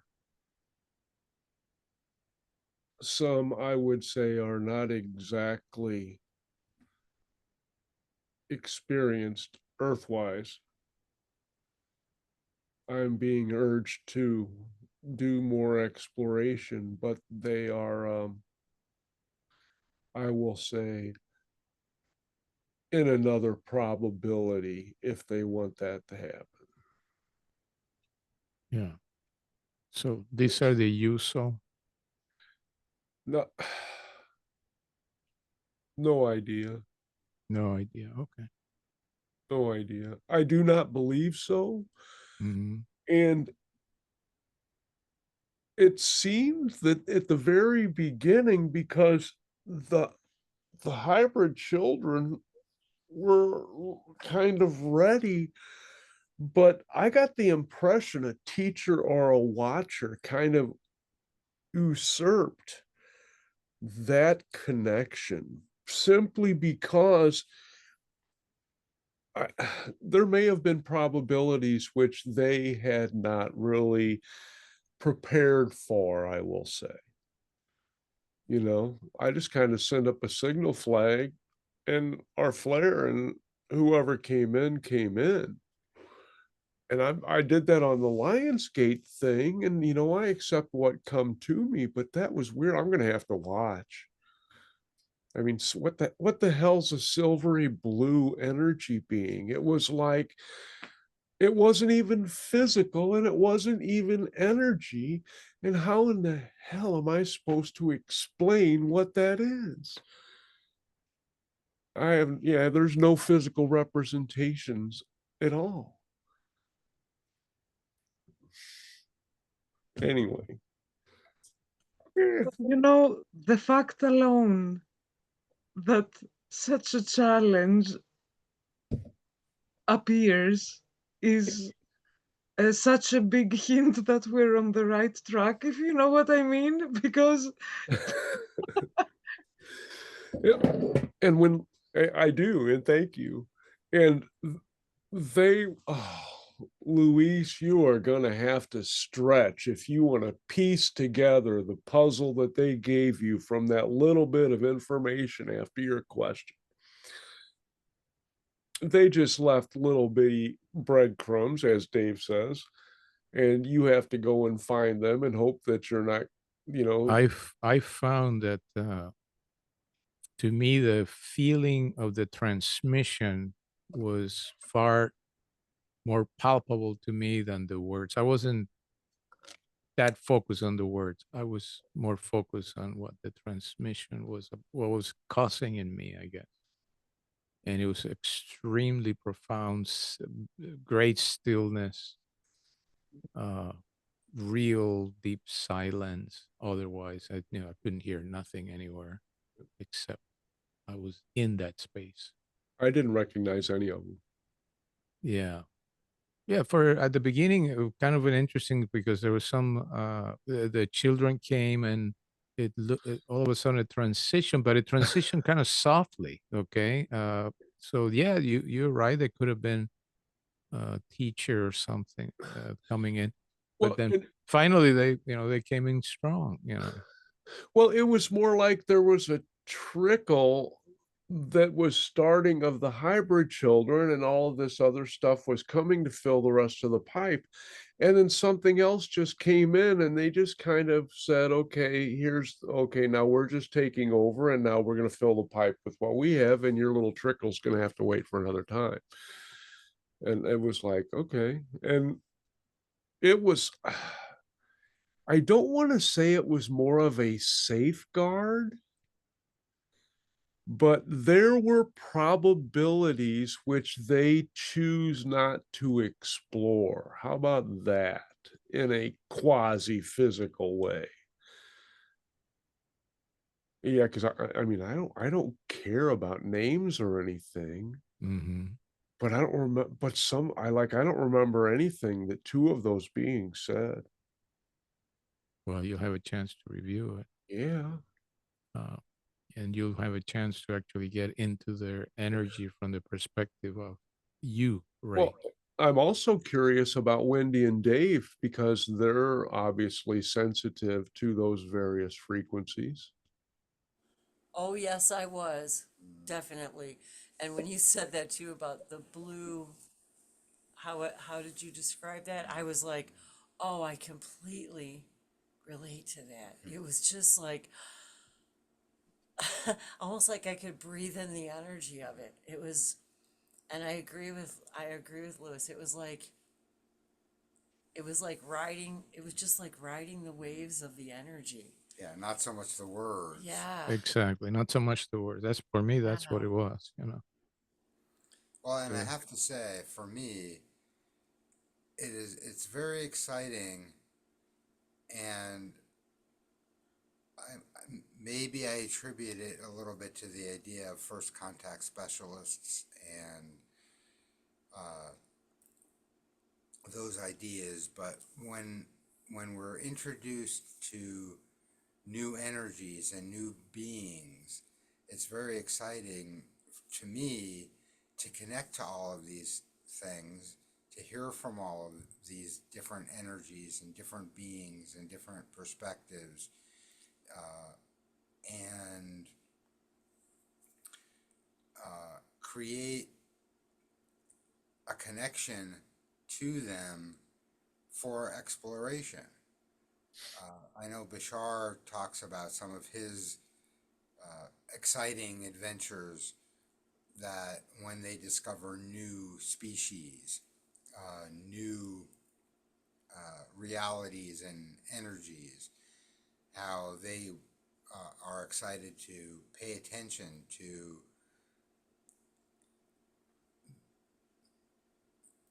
the connections that they have and the perspectives that they have and the things that they're interested in. And a lot of times when you guys are channeling, a lot of times we don't necessarily have questions for them. And I sort of think, well, what kind of dialogue would I like to have with them that's not really trying to get information from them to specifically help us, but a dialogue between them to create a relationship. I remember, I don't remember the being that Bashar had talked about, but it was a very powerful being that talked about really identifying the relationships that you have with yourself and other things. And when you're connecting with this particular being, that you're really going to be, the idea of what your relationships are with all of these things, really to identify within yourself what these relationships are, what you want them to be, how you want them to grow. And it's pretty exciting to me to have these experiences with these beings that we don't know that much about, and we want to find out more. And it's not so much about, answer our questions about, about the nature of our own existence, but how are you experiencing these things? How are these beings exploring their excitement, and what brings them to our little group? That's very exciting to me. And I know Wendy has channeled a lot of different beings, collectives, and so forth, and it's really fun to engage in that way. And for me, sometimes I can, I will connect with the being that's being channeled and almost channel questions to them that I'm getting from that state.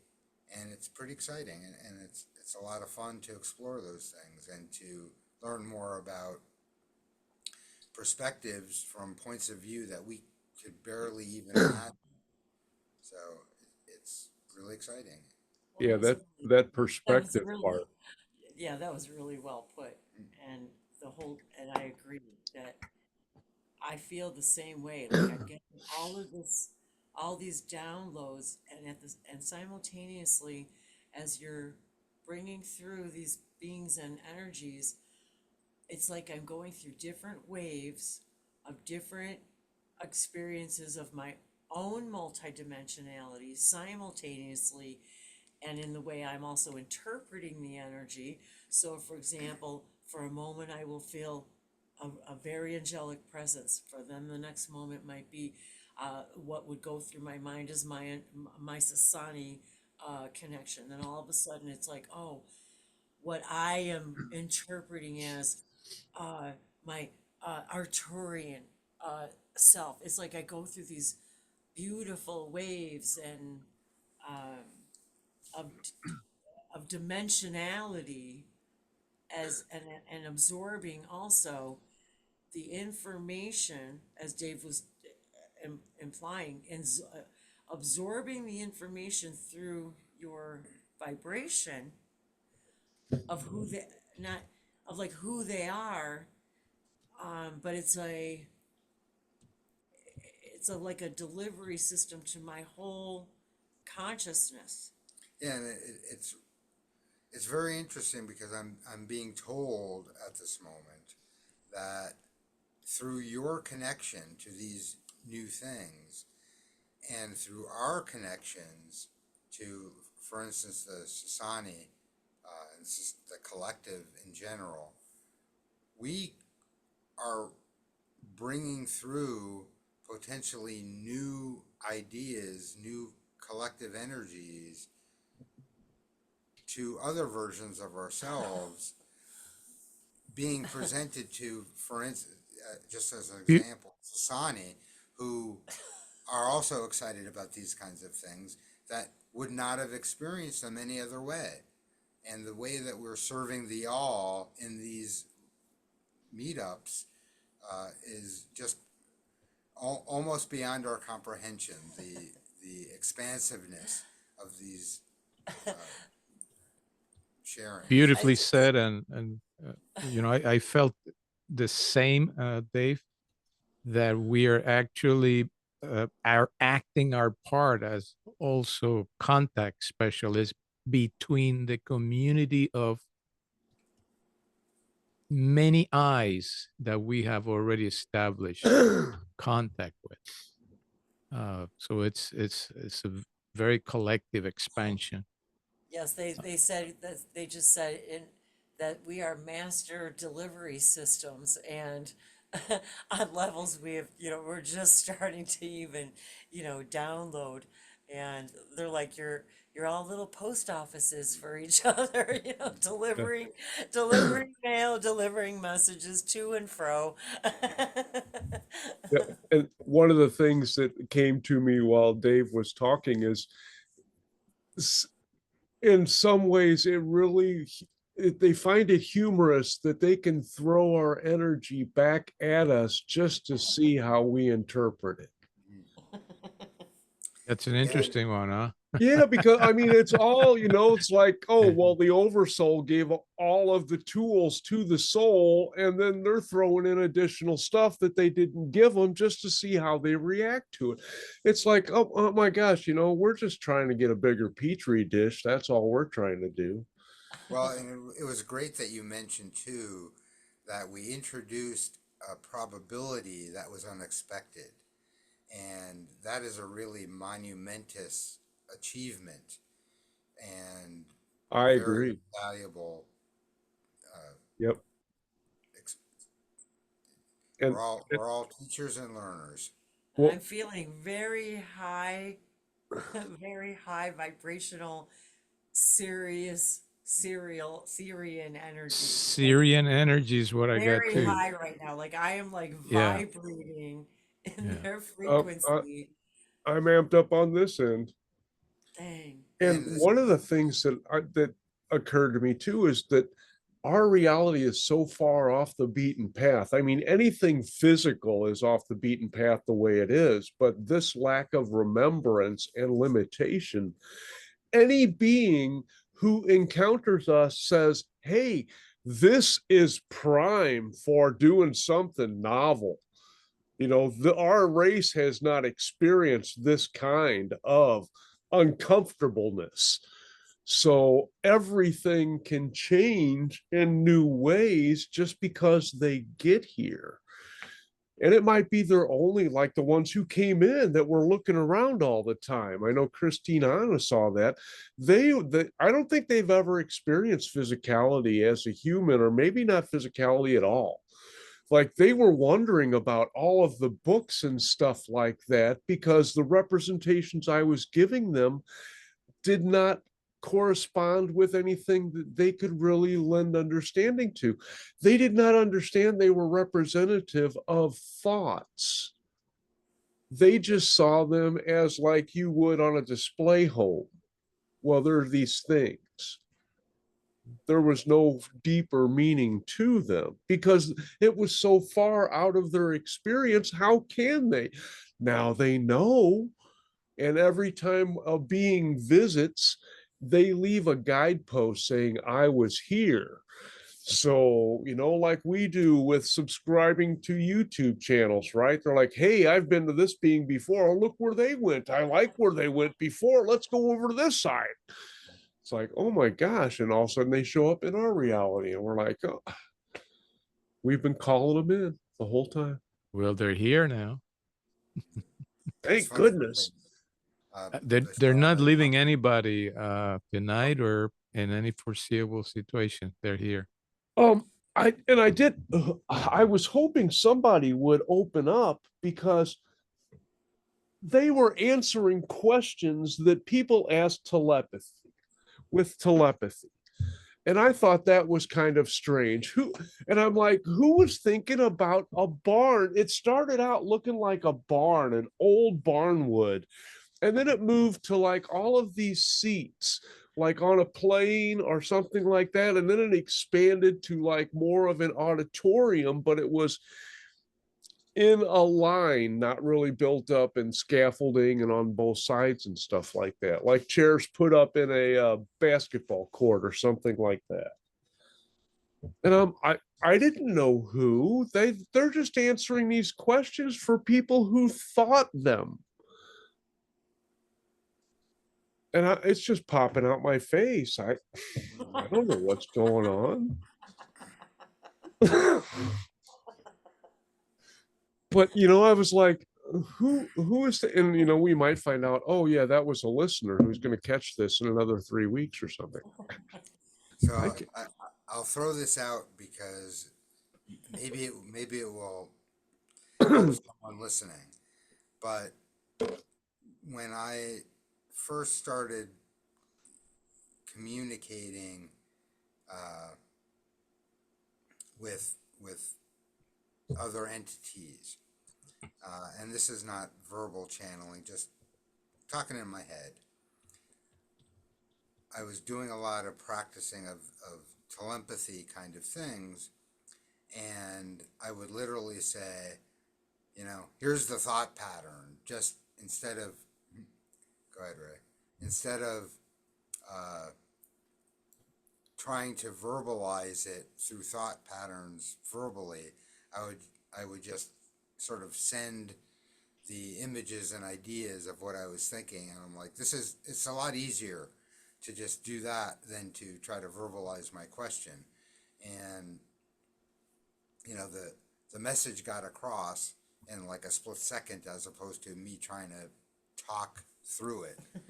And practicing the ideas of telepathy and how that actually works, it's pretty amazing. And sometimes I don't know how to verbalize the ideas, and I could just say, take the information.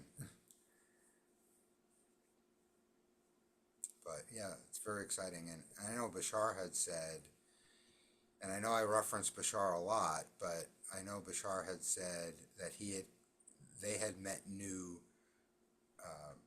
civilizations, and they told them about Earth and us, and the level of limitation that we have is so unrecognizable to them that they thought that they were joking. They didn't even think it was possible for civilizations and consciousness to exist with such a purposeful level of separation and forgetting, forgetfulness. yes. He said that about their kids too, right? When they showed them pictures of wars, they thought it was fiction. They could not even comprehend that beings would do that to themselves in their environment. Yep. Hey, I can't either. I never could. No, Never. I'm glad we don't. Bless you. Bless us all, even Tiny Tim. Although that's not how that phrase goes, but anyway, I'm not going to be a stickler on I do know the reference. Okay, yes, it's fun.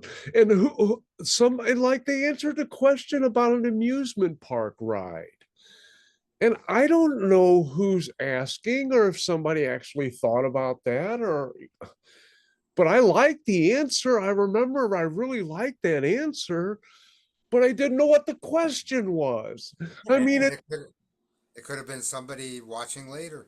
well, Since time doesn't exactly, really but exist. my 3D self that I'm trying to avoid is puzzled. And I like figuring out puzzles. So That just gave me a way, like I got this shock wave of where time doesn't exist as soon as you said that, Dave, about that somebody in the future is asking the question and he's answering. I'm like, whoa, yeah. I get that maybe somebody in the future is gonna watch the video Woo, and it's gonna put a comment. Oh, that was me. that's me. and Well, yeah, definitely let us know if that's you. If that's you, yes. If we answered your question, if Ray addressed all your questions, we yeah, want to know. I just have to figure out somebody to take care of my dog in my house and my vehicles and everything, so I can just sit around and channel and have everybody else post all this shit and do the transcripts, and I'll just sit around and get massages and just channel beings Well, all day you're long. you're reading my mind about something, Ray. So just we'll put that in the back. Again? Yeah, I was. Yeah, yeah, we'll talk about that soon. Oh, again? Yes, and it truly involves all of you as well. And So exercise in telepathy. yes, that Thank was you. I've And I've been thinking about that subject matter quite a bit, as a matter of fact. You know, well, and another thing which was a very small minor, not really even a burr under my saddle, was that I spent 3 days or more trying to figure out how and that the beings of light were going to phrase and structure their lesson, which of course none of it ever happened. that always Um, happens that way. but now I still don't know, and it's already happened. So I don't know how they structured that lesson other than I got the lightning rod part and how that grounded with Gaia. I really like that. That if you but I thought they might have taken it a bit farther and saying, hey, your spirit is the lightning that comes down and strikes your body and grounds you to Gaia. But maybe that wasn't what they wanted to communicate. So I love what Miles said too about making the my weather. my wife and I have a love affair with Gaia because and I said when he said that I said, "Yep, so do we. So do Dave and I." And It's those beings came in and said Gia just to well, please that's Christina okay. Anna. That's even weirder because every night when Dave says blessing, well, no, every meal when Dave says the blessing and he says it in Hebrew and then I say it in light language, he always includes Gia, but he says Kia, don't you? I do, In a, and in a way. that is a connection I have, I want to say, through Egyptian,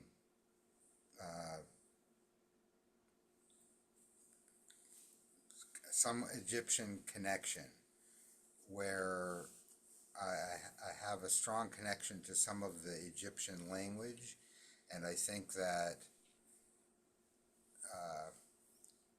it's the earth energy is really key, is pronounced key or pronunciated key, and Kia, and this is just my interpretation, but Kia is sort of like my earth, Yeah, and take my that trip, Dave.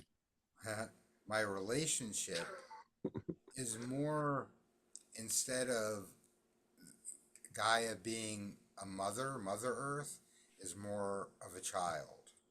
That we're the parents, and the Earth is our child, and that we love and take care of her more as a child, as it's our creation, as opposed to we're not Gaia's creation, Gaia is our creation. And I just sort of look at it that way. Not a popular point of view, but that's mine. It's a 4D point of view.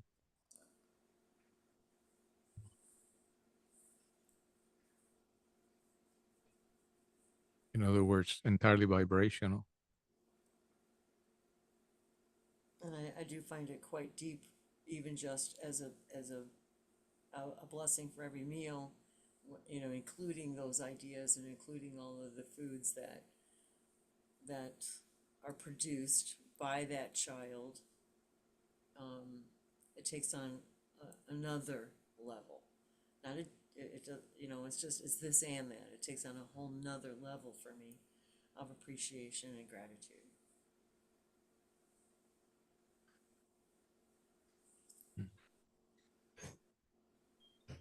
Beautiful. Ah, And thank you all for sharing these wonderful perspectives and reflections. It's just invigorating and so informative, and I just love learning. And Yeah, my yeah, heart chakra I is realize another wide open. minor level of frustration. yeah. I'm getting bits and pieces of what was said, and I have no idea which being said them, even if I did know their names or frequencies. I'll have to watch and see what comes back. I'm sorry, Luis, you were saying? I was going to mention something that has to do with Dave commented a while ago on often he doesn't have questions. Really what he has is some commentary or, you know, thoughts that have come to him, triggered him. And maybe we need to make it clear that when we are saying questions, we are inviting anybody to interact. That's the word that Dave used, to interact. That's what the invitation is for.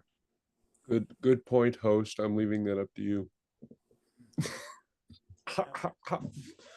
You know, Dave has some, you know, some great insights. You know, he puts. What do you mean some? I mean, he's got this words really well put together. You know, I've we got to never heard use some of that. anything Oh my but, God! I you mean, know. in my experience, Dave has all good points.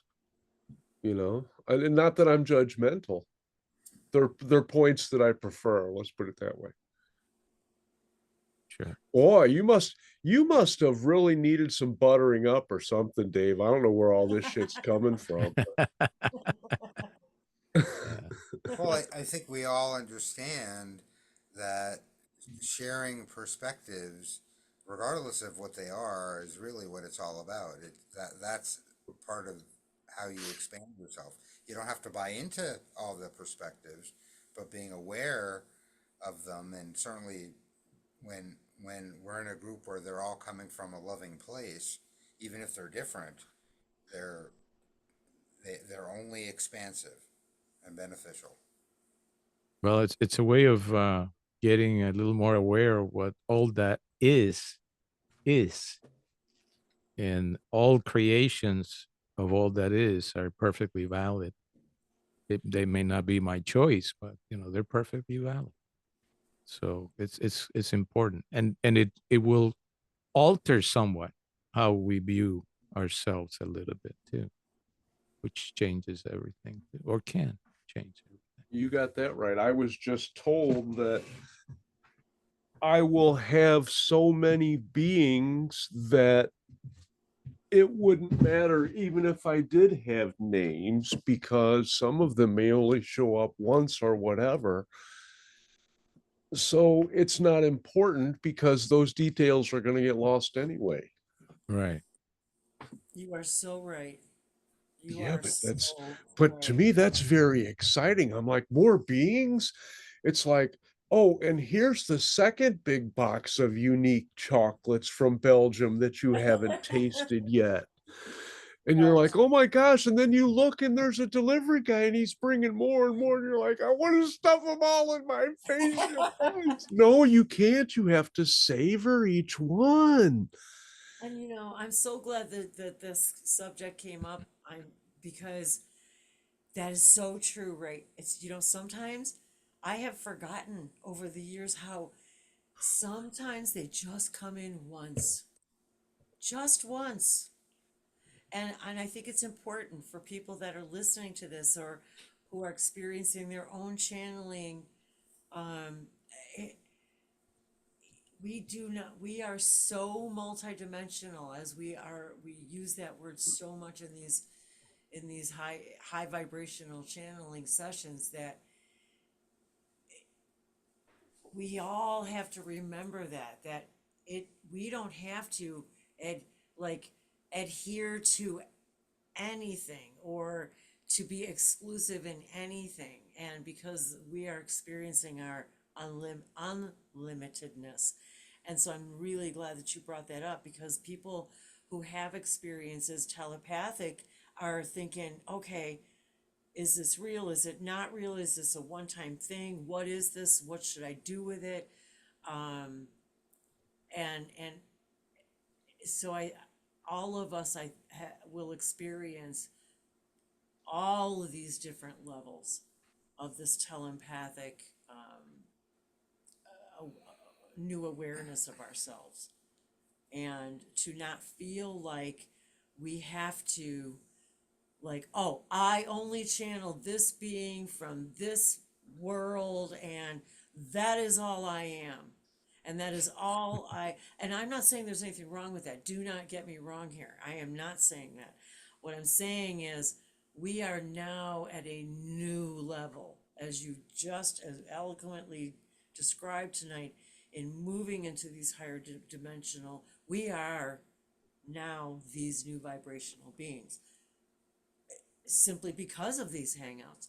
So we're already experiencing, and as Dave mentioned earlier, those vibrational beings in which we are now newly acquainted, and experiencing different versions of what we believe are the same people. They're not. As soon as we exit this room together, we are now experiencing completely different vibrational levels of all those that exist, that we are now, you know, creating, that exist within these new realms. And to understand that this is the point of humanity's awareness, that we are multidimensional beings, that it doesn't need to be exclusive. It can be, and there are certainly purposes for that, always, because everything's true in creation. But yes, this unlimitedness is what we're being guided to explore. So yes, you are also a very good example of that, right? Yeah, I yeah. thank you. And I loved, and it just came to me while you were talking. I had never heard that analogy, that you are the mountain experiencing life as a sheep, and the grass and the caverns inside you, and you are just finding more of that, and you're getting farther up the mountain and you're seeing more and more of you. I'm like, oh my gosh, that was wonderful. It's beautiful. I get so Oh, much I out am of on this. such an energy ride tonight. I'm not even I'm kidding. with you. I'm like, And it's whew. not gonna decrease, that's the thing. You know, we keep thinking that energy goes in the way we think energy goes, and it never does. That's only one minor aspect of it. I just got this image of myself being the Grinch, and my heart like expanding and expanding and expanding, you know, to where it was like, oh my God. Yeah, and I really want those beings that talked about being you, we see you as the mountain. You know, and you need to see yourself as the mountain. You're that power. I want them to come back. I mean, yeah, no, never mind. I'm being told 3D Oh, they'll be turn, back. 3D, yeah, time back. What are you babbling They about? I they just, they have deposited new vibrations in your field, and those vibrations don't go away. They're there now. It's almost like when you go somewhere, if visit a friend for dinner, whatever, and they prepare some dish, you've never been exposed to that dish. You taste the thing, you absolutely love it. And from there on, you're trying to find where can I get that food again, Yep. something along those lines. You have it. You Blessings. have a taste now for it, and you know it. You know how to dial into it. It's in your awareness, and it has changed you. Absolutely. It has changed the balance of whatever you had going. Only now there was one aspect which normally would be true, which is no longer relevant in what you said, which is now I know how to do it. No, I no longer know how to do it. It does it to me. The 3D aspects of those encounters are just coming through me more as an amplifier than going through the receiver and then coming through the amplifier. So it has to go through additional channels, so to speak. I know that's one, and Wendy and Dave, is this your experience as well? That I, the less 3D I am, and I think this is true, and I've been taught this for decades, the less filters that there are, because their 4D and higher self is not going to want to dilute anything, let alone um, fall to the pitfalls of all of our language communication and That's true. belief barriers. Yeah, I sort of look at all of these challenges that come up as identifying beliefs and filters that I have, and am sort of at a point where I'm like, yeah, no, thank you. Now it's something else to eliminate and integrate all of these things. So I say almost almost every night, sometimes every morning, that uh, that I'm an open channel with no filters, and just allow what comes in whenever it wants to, however it wants to, and just integrate that into my life as best as I can. And sometimes it's loud, and sometimes I say, "Where are you? I could use your help right now. Where are you?" But uh, yeah, absolutely. Um, I feel that these hangouts truly assist me in that, just in exactly that. I can continuing to eliminate all of those filters for myself to allow me to be more of all that I am. And that's part of the grounding process too, in my mind. That's why I my first when I start with the beings of light, the very first thing I do, I get 3 really good deep breaths where I breathe in source and I breathe out filters. And after I get 3 good of those, then something clicks, and then I go and invite in everybody else. And you can see the different, I mean, you guys can't, but you can, but you may not associate the different facial expressions with the different groups that I'm inviting in, because I invite them in the same sequence. And the third one's always the hybrid children, and they wanted to come in, and it was they were muted in ways. So I thought they that might was have kind had, of weird, but that wasn't my focus. So, they might have had more to learn by watching. well, And I no, did. I felt that transition immediately. I did. I felt them come and go. yeah. Yeah. And that's what it was like for me. Like if you have one of those sand sculptures and you're like, okay, well, here's the hybrid children color. And then somebody says, well, we're going to dump a whole bunch of this color in instead. And that's the part that you're going to see.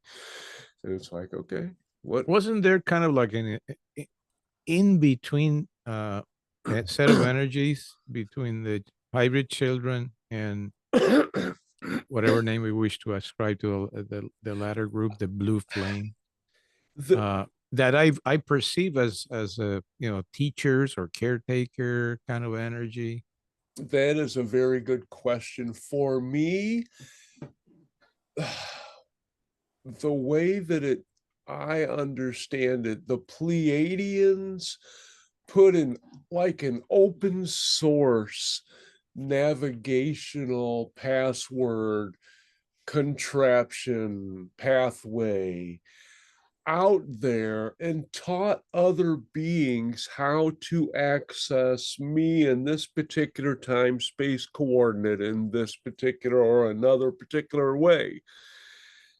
That's so And interesting that you would have said that. You put it that way. so Wow. when the Pleiadians left a very good how-to manual, then other beings who stumble upon it, who I might just happen to signal in by being high vibrational and say, I am open to anybody who wants to stop by.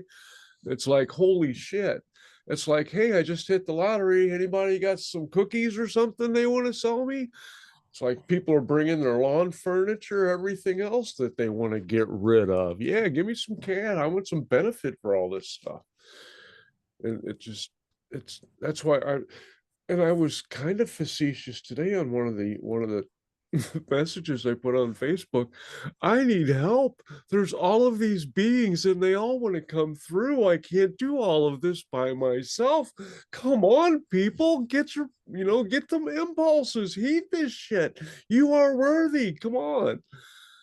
Because the more, and Wendy and Dave talked about this before, and Luis as well. He's really big on that about the grounding aspect, and Christina, that's why she does her forest and trees on her. And so, and it's the more people who channel, the more we cement that love energy into our physical experience, which raises the vibration of everybody, so we can get those hybrid children in here and do a high five.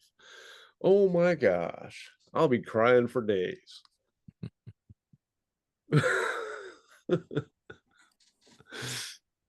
You've got me seeing myself dancing in my forest here, talking, just spinning around in my butterfly wings, in the trees. It's amazing. Well, the grounding is really mostly about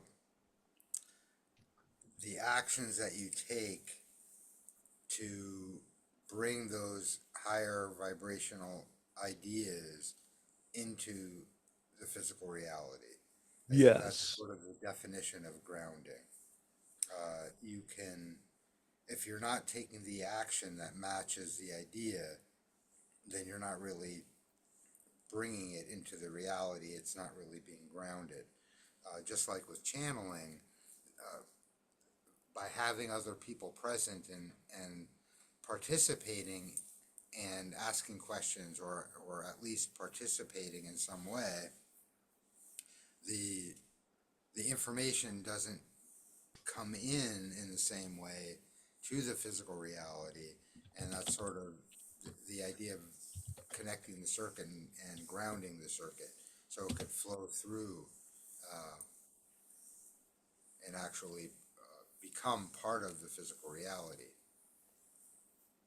Yes. And I love that. And I don't want to call you eloquent, Dave, so I'm just going to call you eloquent, and we're just going to keep saying that word over and over instead of that word. But yet I never really thought about the body being an adapter to take in all of these energies and convert it into what the Earth collective needs.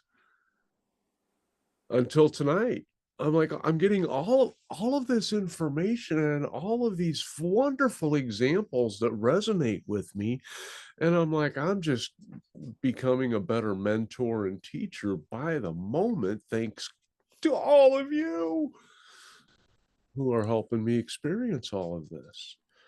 This is freaking amazing. We are helping each other in that way. Another exciting example at High Vibe Channeling on Sundays and Thursdays. Absolutely love these reflections. Yeah. Beautiful. Woohoo, you are the mountain. And the blade of grass. Yep. And the way my brain works, then I automatically pull up playlists that have the word mountain in the title, because that's how I get a lot of new music worked into my playlists and stuff like that.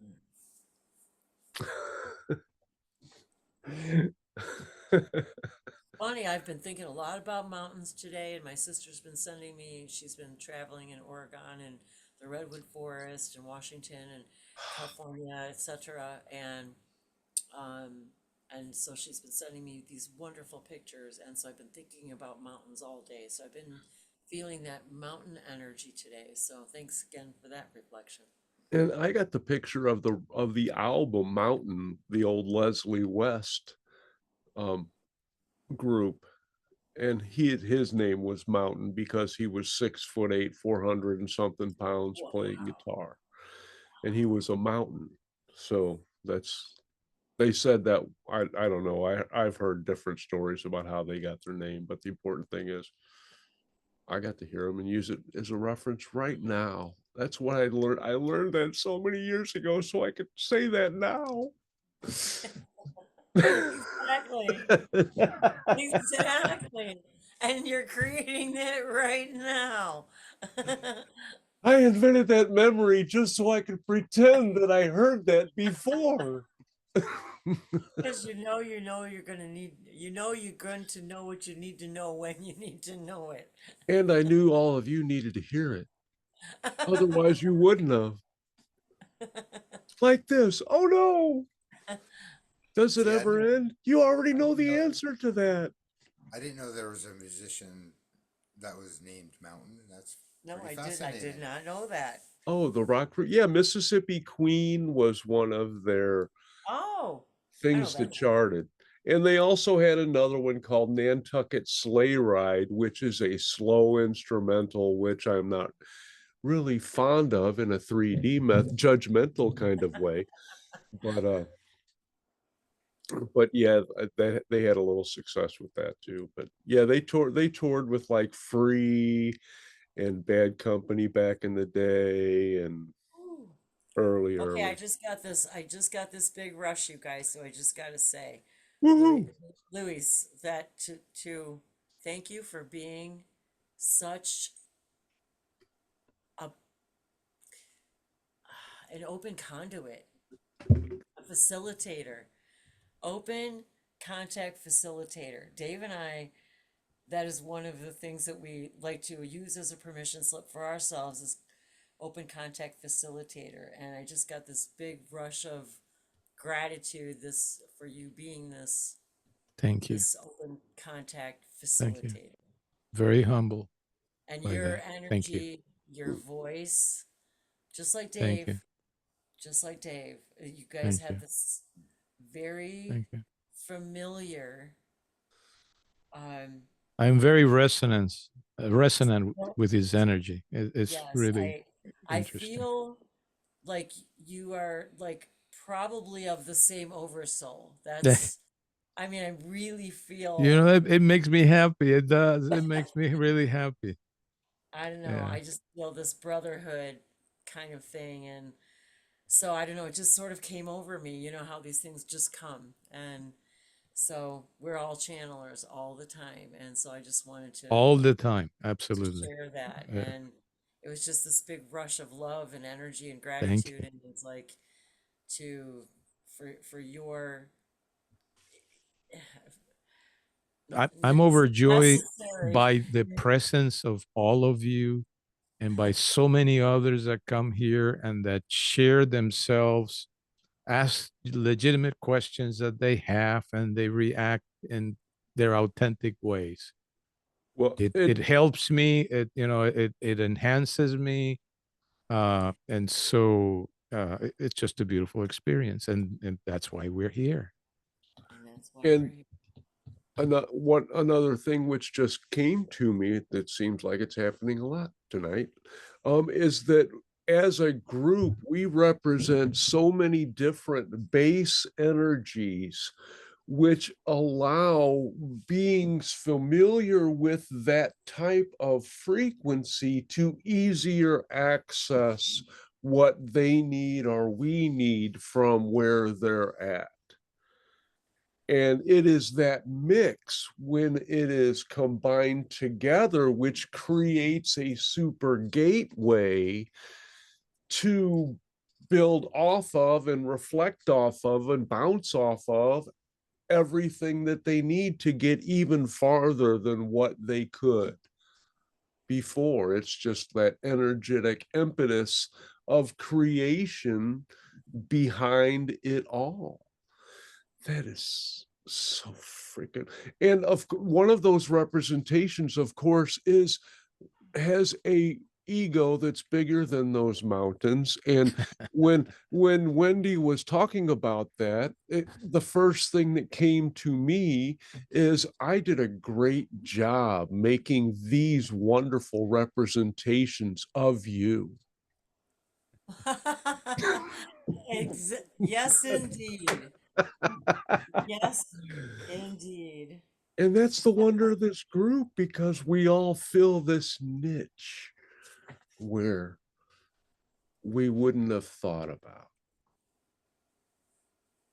One thing's for sure, I couldn't have not imagined that we or I have found this sort of thing and be here having all these experiences with all of you guys. It was not in the my imagination until it happened. And I remember from the very beginning, this is going back to the time of Saraya. You know, we used to come on together just for one channeler, one. And then we would have a conversation afterwards, but it was just a conversation. And it was in that time frame that Saraya started saying, "Hey, there's some beings that want to come through you and through you," and you know that's kind of it started happening for sure. And a few people took that cue, but it was just growing, and there was something magical from the very get go. It was just like, this is special. There's something happening good here. I feel it every. Yeah. September 17th was the first session that Chris Blake brought in Ajax for his every other week. And then the next week we had Liz, who did tarot reading and a discussion. And then after that, other than Halloween, we had no discussion. And then we had other people where we just talked other weeks. But after that, we've been here, and it's been fabulous. It's been instrumental in I mean, it wasn't even a year ago that I thought about channeling as an active participant. Huh. It blows me away. Isn't it something? I think about that from my own, beginning. It was like a light switch, literally. It was like it just turned on and it was on. And yeah, You can't go back. nope. Well, but it just boggles me too, because even on a multiple probable self level, that I correlate how all of this stuff fit in with what I'm at now and where I'm going.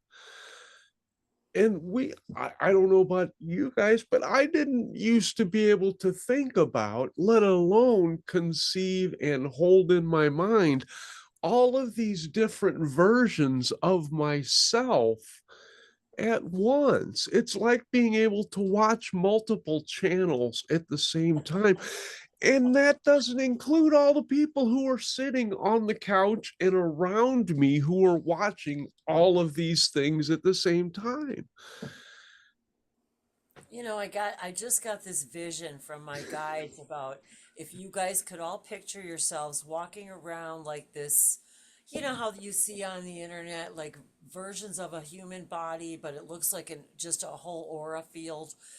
And it's like, okay, as we go about our day-to-day lives and we're just this walking aura field, and they're showing me how all of the information that we imbibe, if you will, in these gatherings, and then how we walk through our as we picture our reality, and all of the beings, as you early eloquently said about that, my versions of, of all of these people. It's like they're showing me how, as we walk out into the world, we're actually sort of telepathically downloading all of these experiences that we're having into everybody that our aura comes in contact with on a daily basis. And it's just a metaphor, of course, but they're showing us you're all energy, all of you. And it reminded me also about an old clip that we just heard again about Bashar saying about it only takes 144,000 people to change millions in that direction. And that's the true meaning of that number, if you will, that it only takes that many of us to move into this new dimensional direction. And again, to remind ourselves too that there's an unlimited number of Earths, and we are only changing our own vibrations to move into the version that's more harmonious with our current beliefs and vibrations. And the vibrations and frequencies that we're at this point, especially when we're doing this collectively with intentions of connecting and so forth, we're an energetic beacon for thousands of miles Exactly. in a Yeah. radius, thousands Yes. of miles. There Yeah. only really needs to be a few of us, in one country to affect the entire country. And as we Yeah. know, this is broadcast to That's the word, broadcast. We are many. broadcasting stations, and our reach, Dave said thousands of miles. I'll say it encompasses the entire planet and beyond. Yes. And I sort of saw the vision. That's how I sort of saw this vision of you, Lewis, and all of this is this beacon that is just going out to, just picturing that out to the cosmos, we're broadcasting multidimensionally. I used to be, I'm still interested in healing, but I used to be very interested in healing, and that's the way that I thought I needed to express into the world. And so I got very focused on the concept of presence, healing by presence. It wasn't really what you were doing. It's really the state that I was in as I was present with that person that needed something, whatever that was. And I experienced a few people, for example, there's some folks that basically they use their gaze, they fill a room of people, and just using their gaze, they're actually helping people transform themselves, whether it's a form of healing or emotional balance, whatever, that amazing people. And what would they really, I said, presence. It's just their presence and their ability to be holding a certain space within. And so I've always related that to I'm a broadcasting station, and whether I am aware of it or not, I'm broadcasting whatever is inside of me in the deepest parts of me, consciously and subconsciously. And if I can just clear that up a little, I am going to broadcast some good channels, and other people are going to grab the good channels slowly but surely. You're a great example of that because, and just expressed in an energetic form, your voice hypnotizes the people so that the true message can fit in between the words and underneath the words, and to make sure that their higher self gets it right so it filters down from another way too. it's a fabulous thing. It really is. Thank you.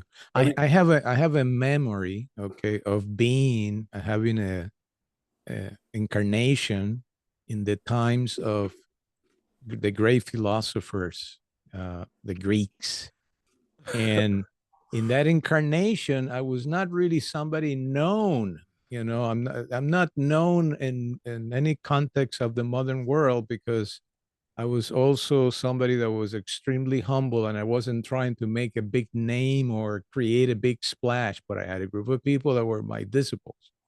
And I have this even as far as having the face, you know, of this being and very present.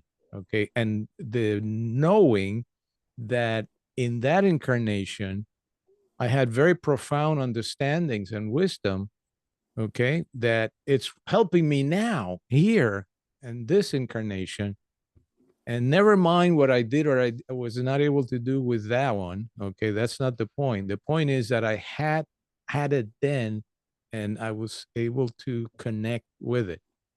One of my very first thoughts as a child, you know, in bed, I used to pray every night because they taught me I'm Catholic and they taught me you're supposed to pray, you know, when you go to bed. And I would, and I would. And what was I asking for? I always asked for wisdom. I treasured that when I was just a little guy. So God, I so resonate with you, like as if I was there with you. What did you say, Dave? Oh, the disciple of Archimedes. uh, there you are. Thank you.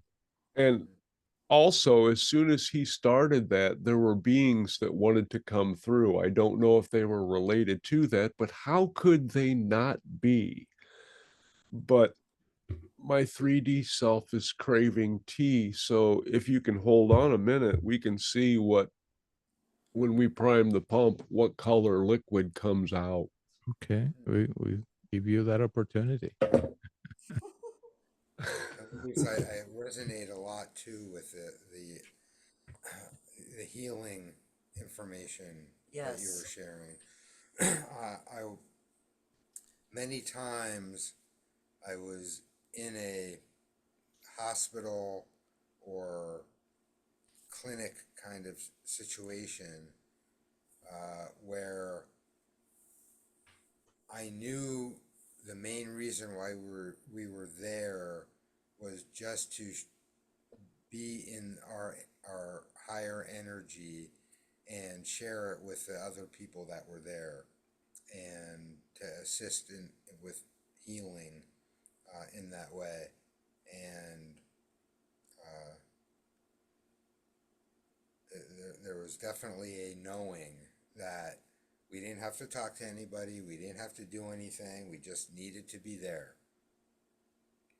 Yeah. Mm. The Yep. presence. And in a sense, that's exactly what whatever this man that we call Jesus did.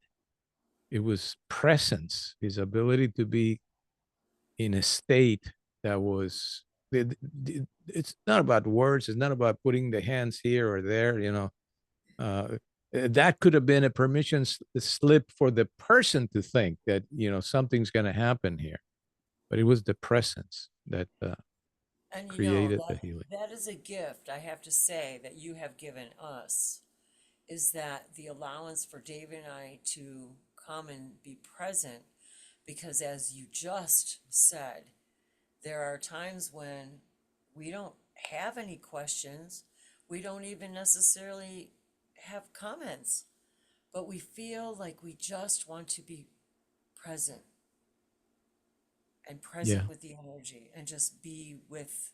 Well, you're adding to the feel, and you all the thoughts that are going through you are really in the feel, and they're helping the vibratory state that we have created. We created this is what the people call mastermind in the context of business thinking. It's the same thing. We created a mastermind, a super mind. Think of it that way, okay, And or a you know what? super being that is. We're all. You are the I was super, gonna, you are the super being in this, in this moment, to be able to okay, unless Dave and I created ourselves, we get to now experience, these hangouts, sessions, whatever we want to call them. Um, what a, it's such a wonderful way for us to say, for example, end our evenings, and I'm not sure what time it is for everybody, right now.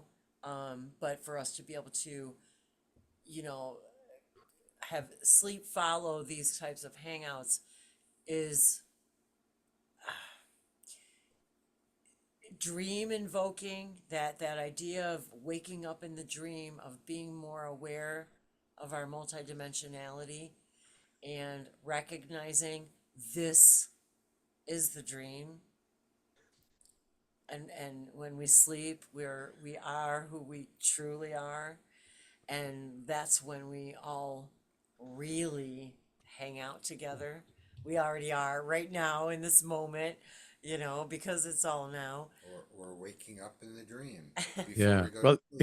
it gets even more interesting when you really immerse yourself more into the multidimensionality of it all. We are right now doing what you just said.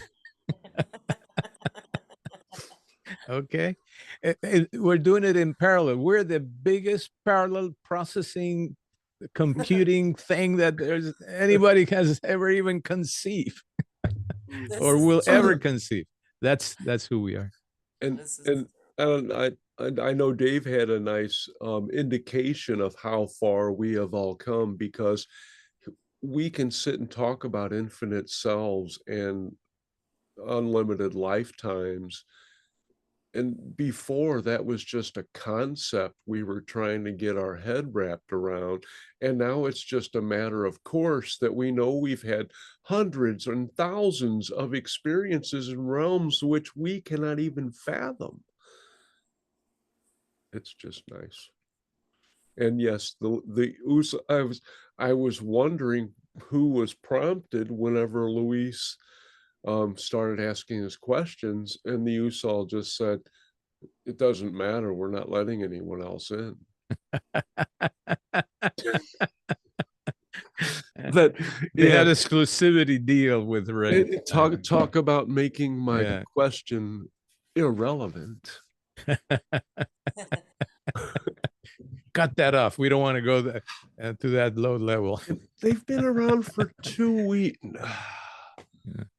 It's like they they they are really the Muppets, the people in the balcony, the old guys. They're like, we're right here. You can let us talk for ourselves. Well, the funny thing is they've always been there. You're just aware of it. But not in this a direct of a fashion.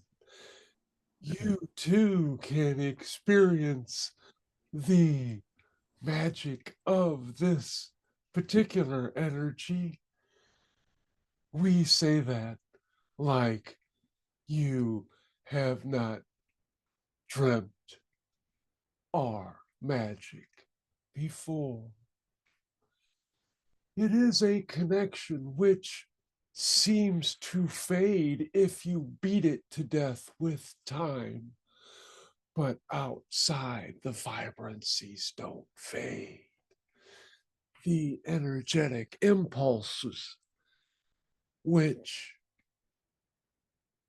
are more varied than your Christmas lights,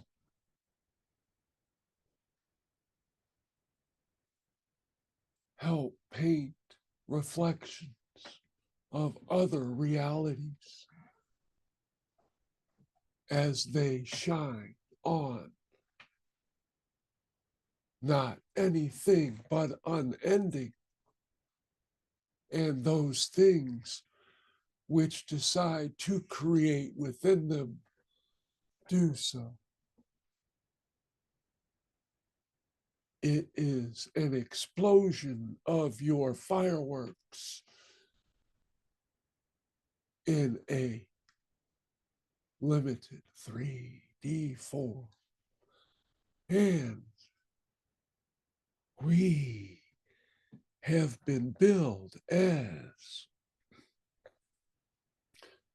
humorous and have not exposed much of that in this countenance.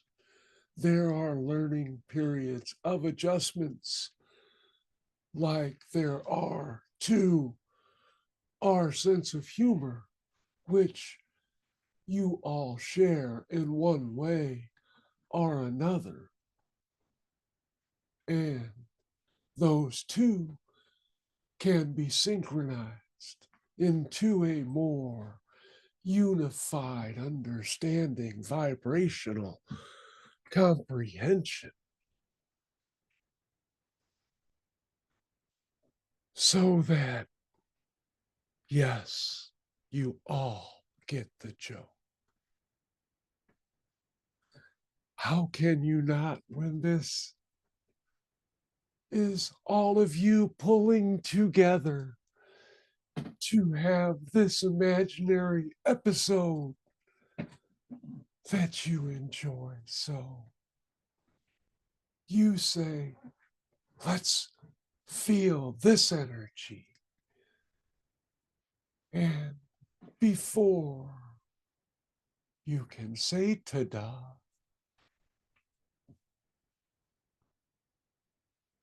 you come forth with new ways of being.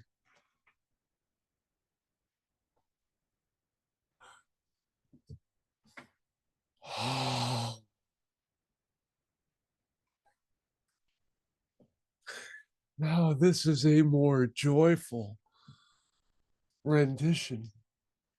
It is aided in ways by beings which are able to transition and implement the energies in a less haphazard, cumbersome way. And this is a event which is communicated beyond and to yourselves and beyond. For it is base energy which you have chosen to expose yourself to, which will help set the stage for awakening as the consciousness of your perceived concept of DNA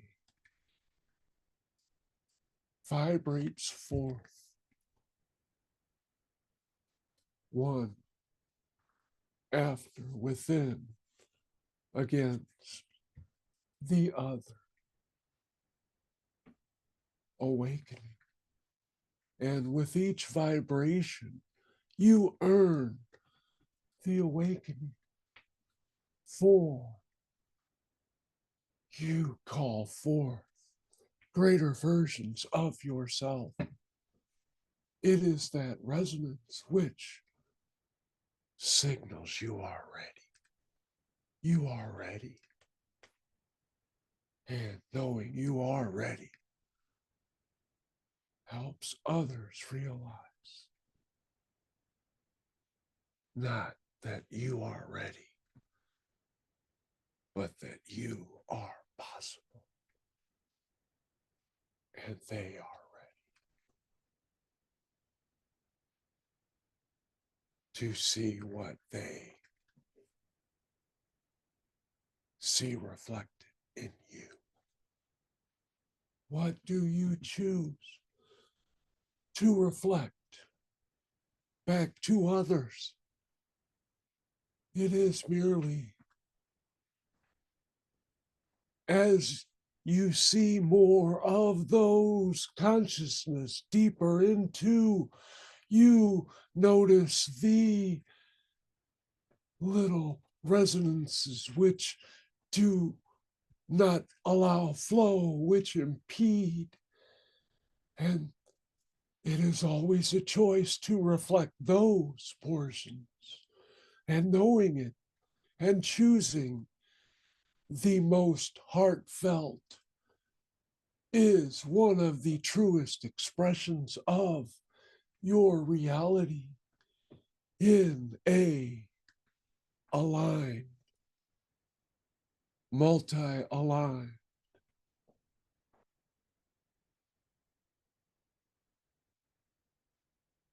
experience out of coordination.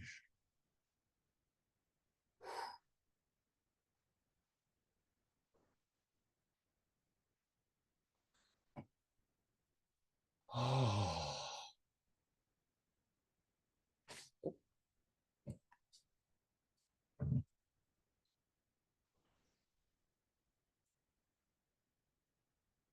The lightheartedness gets lost in the ways of the energy and the force of the message coming through.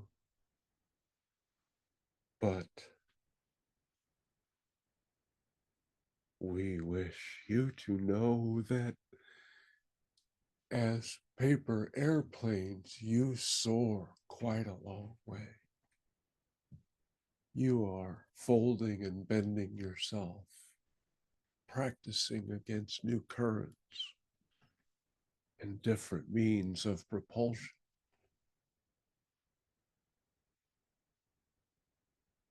And none of them physical. Those are the games which you have given to yourself to occupy that growth space as you progress in remembrance as you know it. Accepting resonance is partially truer in ways. Acceptance and allowance of not things, but all things as they may become is a concept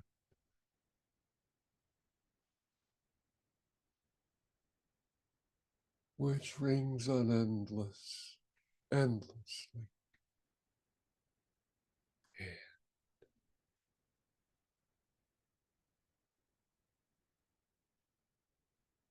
those who do not sleep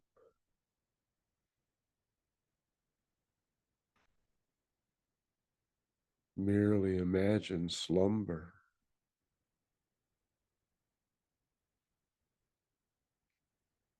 And so shall you tonight understand you imagine slumber because you believe it is necessary to recharge in some ways at some level and portion of your being. When in fact, you already know. And thank you for bringing forth the openness for energies and a hall of reverence for the portions of yourself which you may infuse into your day.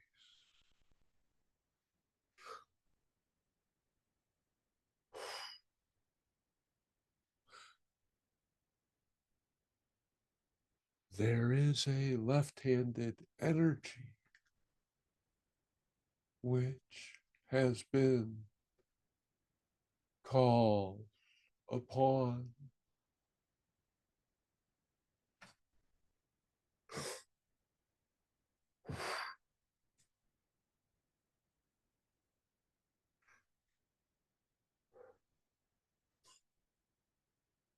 ooh, your well wishes to help it release will be a testament to group energy and its new mission as the opportunities you create value much more than you in your forms.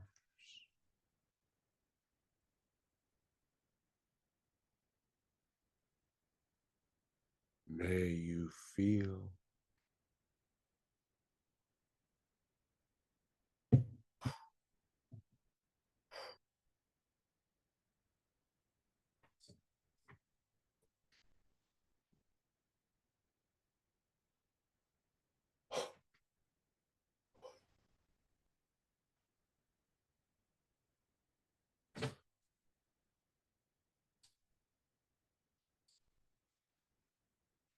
mm,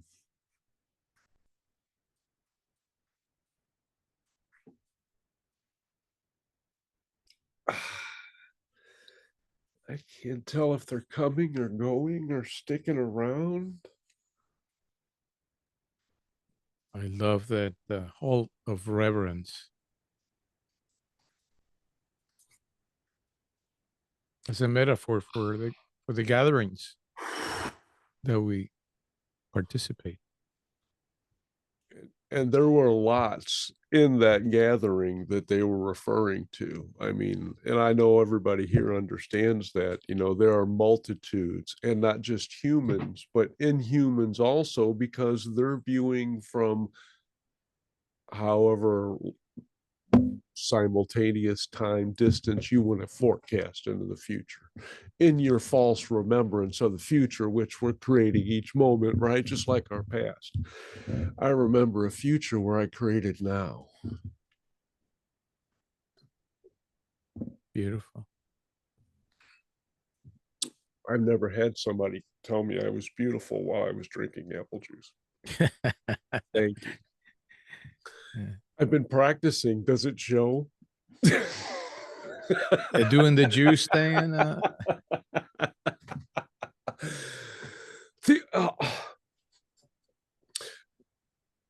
the Usol apparently, being practical jokers,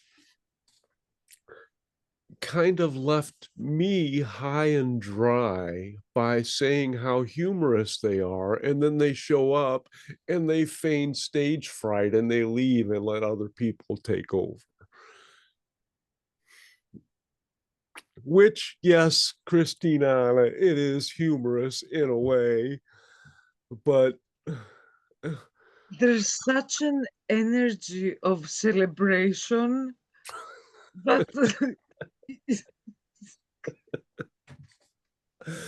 oh my gosh, I'm starting to feel like Brother Francis. And thank you for mentioning that. I was gonna say that you're beginning to do all that good stuff that just one after the other, bang, bang, bang. It's part of the new now, isn't It's that part right? of the new now. Isn't that right, Absolutely. Dave? Woo, baby, I'll tell you what, we took it to the next level tonight. Son of a gun. Man. I mean, David, I got to tell you what, I loved the paper airplane thing. Beautiful, beautiful. I was Absolutely. like, hell Yeah. yeah. I told Dave, I said, I feel like I'm that paper airplane. I'm like, and it just took he and I to a whole nother level of imagination and excitement and just and because of things that are going on in his world and it just was like dang. Things that are going on in his world. It sounds like we're going kind of circular to the beginning of tonight, where we were talking about 3D, 4D kind of thing, and how do we all that good stuff. Yes. Beautiful. And that's a good point for me to say I got to get going here. So I'm Yes, gonna so leave do you we, so guys. do we. Yes. Yeah. One It's- more minor thing, if I can just add it before. Sure. The extra layer of humor from the Usol. They told me they were not letting anyone else come in but them, and then they pulled the rug out and didn't even come in and left me hanging for who all knows came in, which was fabulous. But why tell me that and Sure. have me put it out there and then say, The joke was on you. They knew I Exactly. was coming. Charlie Brown's gonna kick that football, and Because you apparently I'm invite Charlie. it all, baby. Because you say, you know what, you guys, all right then, bring it on in. I'm Yep. willing and I'm able and I'm ready and whatever happens, happens. As soon as you said pull the rug out, I felt like you were on this magic carpet. You know? And thank you, Luis, for being co-host. You're and welcome. everybody Thanks else for for coming, all Thank of you you. so going, much. and Good being night, here. everybody. Yeah. Yes. Good night and Much appreciated. and See beautiful you all sleep for you guys. Sunday. All right. Yes. Good night, everyone. Good night. Sunday.